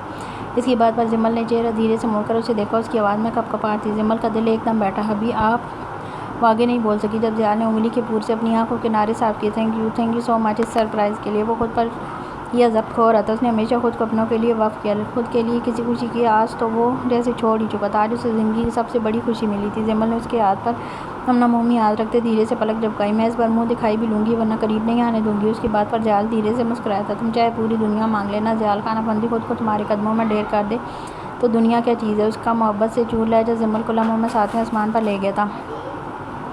تم نے اسی لیے مجھے چینج کرنے کو کہا تھا؟ سوالیہ پوچھا۔ ہاں جی، جب مجھے میرا دلہن سب سے الگ چاہیے تھا۔ اس کے چہک کر بولنے پر زیال کو ہنسی آئی۔ وہ دلہن بنی یہ حرکتیں کرتی مزید کیوٹ لگ رہی تھی۔ زیال کو بے تحاشا اس پر پیار آیا۔ ویسے ہمارا نکاح یاد ہے؟ پیدائشی بدتمیز بولا تھا نا تم نے مجھے؟ وہ جیسے بچوں کی طرح شکایت کر رہا تھا۔ انداز بالکل ویسا تھا۔ ہاں پیدائشی ٹو مچ رومانٹک بولنا چاہیے تھا۔ اس کی بات پر دونوں کھلکھلا کر ہنسنے لگے۔ سب نے ان کی جانب دیکھا۔ کومل اپنا فراق سنبھالتی ان کے قریب آ کر پیچھے کھڑی ہوئی۔ شرم کر لو دونوں، تھوڑی مانا بچے تک پیدا کر چکے ہو، لیکن اس وقت نئے نویلے دولہا دلہن ہو۔ وہ ٹپٹنے والے انداز میں بولتی سرگوشی کرنے لگی۔ زیال نے گھور کر اسے دیکھا۔ جمل تو فوراً سے شریف بنتی سر جھکا گئی، جبکہ اس کی بات پر پورے بدن میں جیسے گدگدی سی ہونے لگی تھی۔ نکاح کہاں آ چکا تھا؟ پہلے عثمان اور مام کا نکاح پڑھوایا گیا۔ اس کے لیے ایک الگ سیٹ اپ تھا، جہاں آمنے سامنے دولہا دلہن بیٹھے تھے، درمیان میں ایک جعلی نما دوپٹہ حائل تھا۔ یہ بھی 3 الگ سیٹ اپ کیے گئے تھے۔ رائے عثمان لاشاری والد رائے ولید لاشاری کہ آپ تمام لوگوں گواہان کی موجودگی میں امام سکندر والد وہاب سکندر کو سکہ رائج الوقت 5 کروڑ حق مہر کے عوض قبول کرتے ہیں۔ مولوی صاحب درمیان میں بیٹھے مائک میں بول رہے تھے، آواز حال میں آخر تک جاری، سب کے چہرے خوشی سے تمتما رہے تھے۔ وہیں امام کا دل ان لفظوں پر بیٹھا جا رہا تھا۔ کاش کوئی معجزہ ہو جائے، کاش یہ وقت رک جائے، کاش اس کی سانسیں رک جائیں، لیکن اکثر کاش صرف کاش ہی رہتا ہے۔ قبول ہے۔ عثمان کی بھاری خوبصورت مردانہ آواز مائک میں گونجتی امام کی سماعتوں سے ٹکرائی تھی۔ اس نے سنتے ضبط سے آنکھیں میٹی تھی۔ رائے عثمان لاشاری والد رائے ولید لاشاری کہ آپ تمام گواہان کی موجودگی میں امام سکندر والد وہاب سکندر کو سکہ رائج الوقت 5 کروڑ حق مہر کے عوض قبول کرتے ہیں۔ مولوی صاحب پھر بولے، قبول ہے۔ اس بار بھی عثمان نے دھیمے لہجے میں رائے عثمان لاشاری والد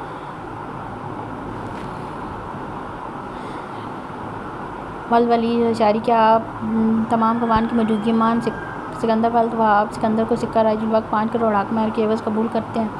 مولوی صاحب تیسری بار پھر بولے۔ اب اس بار عثمان نے خوف زدہ ہوتے سے مولوی کو گھورا۔ 2 دفعہ بول تو دیا، قبول ہے قبول ہے، اب بار بار پوچھنے کا کیا مقصد ہے؟ وہ دانت پیس کر بولتے سب کو کہہ مار کر ہنسنے پر مجبور کر گیا۔ وہیں مولوی صاحب گڑبڑا کر اسے دیکھنے لگے۔ ابھی 3 دفعہ بولنا ہوتا ہے؟ پامیر نے پیچھے سے اس کے پیٹھ پر ہلکی سی دھپ رسی تھی۔ اوہ اچھا، پھر سے بولوں؟ نہیں، 3 دفعہ بولنا ہوتا ہے، 6 دفعہ نہیں۔ سوری مولوی صاحب، یہ ہمارا آدھا انگریز بھائی ہے جس کو ٹھیک سے مذکر مؤنث نہیں آتے۔ نکاح کیا خاقان ہے؟ پامیر کی بات پر ایک بار پھر سب کی ہنسی چھوٹی تھی۔ عثمان نے کھا جانے والی نظروں سے اسے دیکھا۔ اب مولوی صاحب مام کی جانب متوجہ تھے۔ وہی جملے اس کے لیے بھی دہرائے گئے اور اس نے نہ چاہتے ہوئے بھی قبول ہے قبول ہے قبول ہے بول دیا۔ سب نے دعا کے لیے ہاتھ اٹھائے۔ دونوں کے لیے آگے کی زندگی بہترین ہونے کی دعا دی۔ وہ ہو چکی تھی ہمیشہ کے لیے۔ صرف رائے عثمان کی برلاس شاہ تک آنے والے تمام راستے بند ہو چکے تھے۔ مولوی صاحب اب زیال کے پاس بیٹھے تھے، جو اس جعلی نما پردے کی اور سے نظر آنے والی ظالم حسینہ کو دیکھنے میں مگن تھا۔ زیال خان افندی والد نوشیروان خان افندی کہ آپ تمام گواہان کی موجودگی میں جمل فاتح خانزادہ والد فاتح خانزادہ کو سکہ رائج الوقت زیال خان افندی کی سانسیں حق مہر کے عوض قبول کرتے ہیں۔ اس کا حق مہر آج بھی وہی تھا۔ جمل کا دل اتنی زور سے دھڑکا مانو ابھی نکل کر باہر پہلو میں آ گرے گا، اور اس حق مہر کے بعد کسی کو کوئی شک و شبہ نہیں بچتا تھا کہ وہ شخص کبھی اس لڑکی کو چھوڑ سکتا تھا جس کے پاس اس کی سانسیں گروی رکھی جا چکی تھی۔ سب نے ستائشی نظروں سے جمل خانزادہ کو دیکھا تھا۔ قبول ہے قبول ہے قبول ہے۔ آج ایک بار پھر وہ اسے قبول ہو چکا تھا۔ جمل فاتح خانزادہ پوری دنیا کے سامنے زیال خان افندی کی ہو چکی تھی۔ سارے منہ بند ہو چکے تھے۔ اب کسی میں ہمت نہیں تھی وہ اس لڑکی کے بارے میں برا بھی گمان رکھ لے، ورنہ وہ 20 سے اسے چیر کر رکھ دیتا۔ جمل نے بھی 3 دفعہ قبول ہے بولا تھا۔ اس کی گود میں زالیں تھی جس نے میٹھی سی آواز مائک میں گونجی تھی، جس نے اپنی ماں کے ہونٹ ہلتے دیکھ خود بھی خوشی سے ہاتھ پیر مارتے مم مم کرنے لگی تھی۔ سب اس کیوٹ سی بچی کی آواز پر مسکرائے تھے جو اپنے ماں باپ کو ایک ہوتے دیکھ خوشی سے ٹانگیں جمل کی گود میں دھڑا دھڑ مار رہی تھی۔ سب نے ان کی زندگی کی بہتری کے لیے بھی ہاتھ اٹھائے تھے۔ ان سب میں عائرہ تھی جس کا دل بھاری ہوتا جا رہا تھا۔ مولوی صاحب جیسے ہی ان کے پاس آ کر بیٹھے اسے لگا اس کا دل پھٹ جائے گا۔ نہیں، وہ یہ سودا نہیں کر سکتی تھی۔ اندر ہی اندر کچھ تھا جو اسے ملامت کر رہا تھا، اس کی روح تک کو جھنجھوڑ رہا تھا۔ یہاں اس کا ایک قبول ہے بولنا وہاں سب تباہ کر دے گا۔ یعقوب خود بے چین سا ہو گیا تھا۔ پلاس خوش تھا، بے حد خوش۔ پلاس شاہ والد حسین شاہ، کیا آپ تمام لوگوں کو ان کی موجودگی میں عائرہ خانزادہ والد رحم خانزادہ کو سکہ راج الوقت 10 کروڑ حق مہر کے عوض قبول کرتے ہیں؟ قبول ہے، کہتے اس کی نظریں عائرہ پر ٹکی تھی۔ دل عجیب سا ہوا تھا۔ قبول ہے، قبول ہے۔ مولوی صاحب اپنا رخ عائرہ کی جانب موڑ چکے تھے۔ نہیں، کاش وہ گونگی ہو جائے، کاش وہ مر جائے۔ عائرہ کی آنکھیں لبالب پانیوں سے بھرنے لگی تھی۔ اس نے تڑپ کر سر اٹھاتے برلاس شاہ کو دیکھا، وہ اسے ہی دیکھ کر مسکرا رہا تھا۔ عائرہ خانزادہ والد رحم خانزادہ، کیا آپ کو برلاس شاہ والد حسین شاہ کو سکہ راج الوقت 10 کروڑ حق مہر کے ساتھ قبول ہے؟ فضا میں خاموشی کا راج ہوا تھا۔ ہر کوئی جیسے سانس روک چکا تھا۔ اس نے اپنی ماں کو دیکھا جب ندرت بیگم نے آنکھوں میں سختی لی، اسے قبول ہے بولنے کا اشارہ کیا۔ قبول ہے۔ میر بخش نے چابی اٹھائی تھی۔ قدموں کا رخ اس کال کوٹھی کی جانب تھا جہاں وہ شیطان قید تھا۔ عائرہ خانزادہ والد رحم خانزادہ، کیا آپ کو برلاس شاہ والد حسین شاہ سکہ راج الوقت 10 کروڑ حق مہر کے ساتھ قبول ہے؟ مولوی صاحب نے پھر پوچھا۔ یہاں عائرہ کو لگا وہ سانس نہیں لے پا رہی۔ قبول ہے۔ دل کسی گہری کھائی میں جا ڈوبا تھا۔ میر بخش نے اس دروازے پر لگی موٹی زنجیر پر لگا بڑا سا تالا کھولا تھا۔ وہ اتنا بھاری تھا کہ وہ 2 ہاتھوں کی مدد سے نکال کر نیچے زمین پر رکھا تھا۔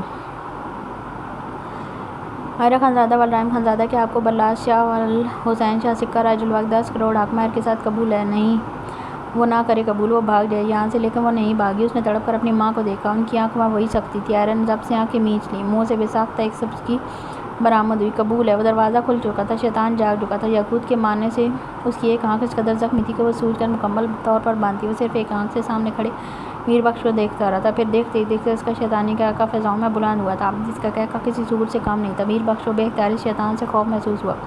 وہ اپنے پیروں میں بندھی بیڑیوں کو گھسیٹتا ہوا آگے آیا اور عین میر بخش کے سامنے کھڑا ہو کر ذرا سی گردن دائیں جانب تھمکی، پیچھے ہاتھ میں پکڑا کانچ۔ دیکھتے ہی دیکھتے میر بخش کی گردن میں گھونپ دیا تھا۔ وہیں سے خون کا فوارہ نکلتا زمین کو خون سے لت پت کر گیا۔ میر بخش وہیں اس کے قدموں میں ڈھیر ہو گیا۔ یہ تھا اس کی زندگی اور موت کے بیچ کا فاصلہ۔ ایک لمحہ لگا تھا شیطان کو سامنے کھڑے میر بخش کو موت کے گھاٹ اتارنے میں۔ سب نے دعا کے لیے ہاتھ اٹھائے تھے۔ یہ سب دعائیں رد تھیں۔ اس شیطان کے ہوتے ہوئے ان کی زندگی میں آنے والا طوفان کوئی دعا بھی نہیں روک سکتی تھی۔ وہ کھلی فضاؤں میں کتنے دنوں بعد نکلا تھا۔ کھلا آسمان دیکھ اس کے پورے بدن میں جیسے خوشی کی لہر دوڑ گئی تھی۔ وہ ڈیمن آزاد کروا چکا تھا اس شیطان کو جنہوں نے مل کر تباہی مچانی تھی۔ نوفل خانزادہ نے گردن موڑ کر اس کے پٹاخے نکالے، جس کے بعد دونوں بازو باری باری موڑے اور زوردار پٹاخہ نکالا۔ باہر کھڑے پاشا کے بندے اسے ہی دیکھ رہے تھے۔ وہ شیطان تھا لیکن کسی میں ہمت نہیں تھی اسے ہاتھ لگانے کی۔ وہ قید میں رہ کر مزید طاقتور ہو کر نکلا تھا۔ تینوں برائڈلز کھڑی ہوئیں، درمیان کا پردہ ہٹایا گیا۔ تینوں آگے آئیں، مام رائے عثمان، عائلہ برلاس حسین شاہ اور زمل زیال خان افندی۔ تینوں نے اپنی اپنی بیویوں کا ماتھا چوما۔ عائلہ برلاس کے لمس اب بری طرح سے کانپ رہی تھی۔ کانپ کیوں رہی ہو؟ ابھی سے یہ حال ہے؟ وہ شریر ہوتے سے چھیڑنے لگا۔ اس کے چہرے کی چمک دیکھ عائرہ کا پھوٹ پھوٹ کر رونے کا دل چاہا۔ ہر جانب مبارکباد کی صدائیں بلند ہوئی تھی۔ بیچ بیچ کو 6 سے لوگ تھے جو تھے تو سوٹڈ بوٹے لیکن پورے حال کو عجیب نظروں سے دیکھ رہے تھے۔ ان میں سے ایک کی نظر کاٹ میں لیٹے زامل کی طرف تھی۔ وہ آس پاس لوگوں کو دیکھتے سب کے بیچ سے ہوتا اس کی جانب بڑھنے لگا۔ سب آپس میں اتنے مصروف تھے کہ کوئی بنا انویٹیشن کے شادی میں آیا ہے یا کوئی نہیں دیکھ رہا تھا۔ وہ شخص زامل تک پہنچ چکا تھا جب اچانک کسی کے دھکا لگتے ساتھ اس کے کوٹ کے بازو میں اس کا چھوٹا سا شارپ چاقو خود اس کی کلائی میں کھپ گیا۔ اس کے منہ سے بھی ساختہ ایک کرا برآمد ہوئی تھی۔ زامل اپنی مٹر مٹر سی آنکھوں سے اسے دیکھ رہا تھا۔ اندھے لوگ۔ وہ شخص زیر لب خون اشام انداز میں گرلایا تھا لیکن نظر جوں ہی زامل پر پڑی چہرے پر شیطانیت بھر گئی۔ ہیلو مسٹر چھوٹے شاہ۔ زامل اس کے ہلتے ہونٹ دیکھ مم مم کرنے لگا تھا۔ بالکل اپنے باپ پر گیا ہے۔ اس کی ایک آئی برو تنی دیکھ اس شخص کے تیور بگڑے۔ اس نے زامل کو اٹھانے کے لیے جیسے ہی ہاتھ بڑھائے وہ پہلے سے رونا شروع ہو گیا۔ اس شخص نے جلدی سے اسے گود میں لیا۔ Excuse me. پیچھے سے ایک خوبصورت مردانہ آواز ابھری جس سنتے اس شخص کا رنگ لٹھے کے مانند سفید پڑ گیا۔ وہ بری طرح سے گھبراتے ہوئے جیسے ہی پیچھے مڑا سامنے کھڑے برلاس کو دیکھ سانس اوپر کا اوپر اور نیچے کا نیچے رہ گیا۔ آپ کون اور یہ زامل کو کیوں اٹھایا؟ یہ چاچو اور بھتیجے کے بیچ کا کنیکشن۔ وہ اتنی دور سے بھی زامل کو رونے کی آواز سن کر آ گیا تھا۔ وہ بچہ بہت پیارا تھا بس اس لیے۔ اسے دیکھ وہ شخص سر بڑھانے لگا تھا۔ وہ تو ہے میرا بیبی بہت پیارا۔ برلاس نے زامل کو اپنی گود میں لیتے اس کی گال چٹا چٹ چومتے اس شخص کا ارادہ بری طرح سے ناکام بنا دیا تھا۔ بائی دا وے آپ کس کی طرف سے ہیں؟ وہ میں یہاں کیٹرنگ کے کام کے لیے آیا ہوں۔ اس نے جلدی سے جھوٹ گڑا جب برلاس نے گہری نظر اس پر ڈالی۔ اتنا مہنگا سوٹ پہن کر کیٹرنگ کا کام کرنے آئے ہو؟ واہ، اسے واقعی حیرت ہوئی تھی۔ خیر اچھی بات ہے، اپنا کام ٹھیک سے کرو، کہتے وہ واپس اسٹیج پر چلا گیا۔ زالیہ اب تک اپنے ماں باپ کے پاس تھی۔ بچوں کو اغوا کرنے کے سارے راستے بند ہو چکے تھے۔ یہ دیکھ ڈیمن کے بھیجے ہوئے بندے ہاتھ ملتے رہ گئے۔ اگر بچے ہاتھ نہ لگے تو وہ لوگ آگے کچھ نہیں کر سکتے تھے۔ کتنی دیر وہ لوگ ہلا گلا کرتے رہے۔ سب بہت خوش تھے، خاص طور پر ندرت بیگم جو برلاس کے صدقے واری جا رہی تھی۔ جو کام وہ ان کے پیر پکڑ کر نہیں کروا سکتی تھی وہی کام اپنی بیٹی کو استعمال کر کے کروا چکی تھی۔ اس کو دیکھو مس نہ کہیں کا اپنا کام کہیں اور کر چکا ہے، آج یہ وہاں رہے گا۔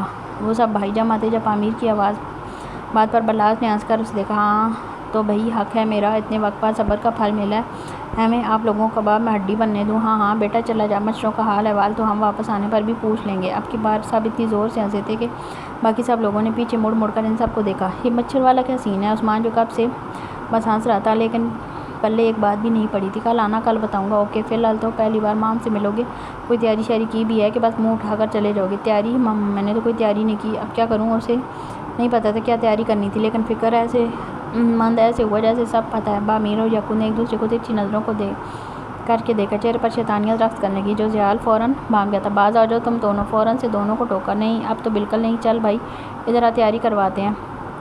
دونوں عثمان کو پکڑ کر ایک دوسرے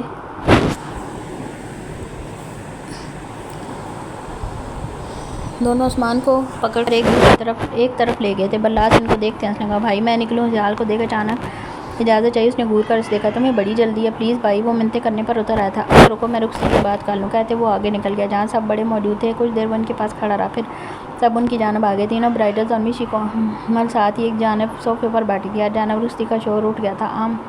عائرہ گمسم بیٹھی تھی، وہ کچھ نہیں سن رہی تھی۔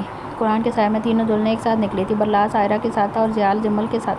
زالے جمل کی گود میں تھی اور زامل سہال کی گود میں۔ بلاس نے دونوں بچے ان کو پکڑا دیے تھے۔ یہی بات ڈیمن کے لوگوں میں آگ سی بھڑکا گئی تھی۔ بلاس کا بے دھیانی میں کیا گیا عمل اس وقت قیامت کو تو روک چکا تھا، لیکن وہاں جو شیطان آزاد ہوا تھا اس نے الگ قیامت برپا کرنی تھی۔ عائرہ اپنے باپ کے سینے سے لپٹی پھوٹ کر رو دی تھی۔ سب کو یہ رونا اپنے ماں باپ سے جدائی کی وجہ لگی تھی، لیکن یہ صرف وہی جانتی تھی وہ کیوں اس طرح تڑپ تڑپ کر رونے لگی تھی۔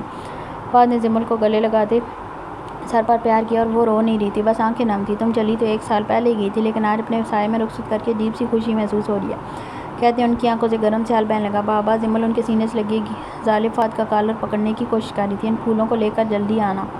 زالے کے روئی سے گال چومتے پیار سے بولے۔ فرح وہیں کھڑی تھی، آنکھوں میں آنسو تھے۔ جمل آگے بڑھ کر ان کے گلے لگی۔ تم مجھے معاف کر چکی ہو نا؟ ان کے لہجے میں تڑپ سی تھی۔ میں نے آپ کو معاف کیا ماما، مجھے آپ سے کوئی گلہ نہیں ہے۔ وہ بڑے پن کا اظہار کرتی مسکرا دی۔ کہا تھا نا معافی سب سے بڑی سزا ہوتی ہے۔ فرح کو اس کے جملوں پر ڈھیر شرمندگی نے آن گھیرا تھا۔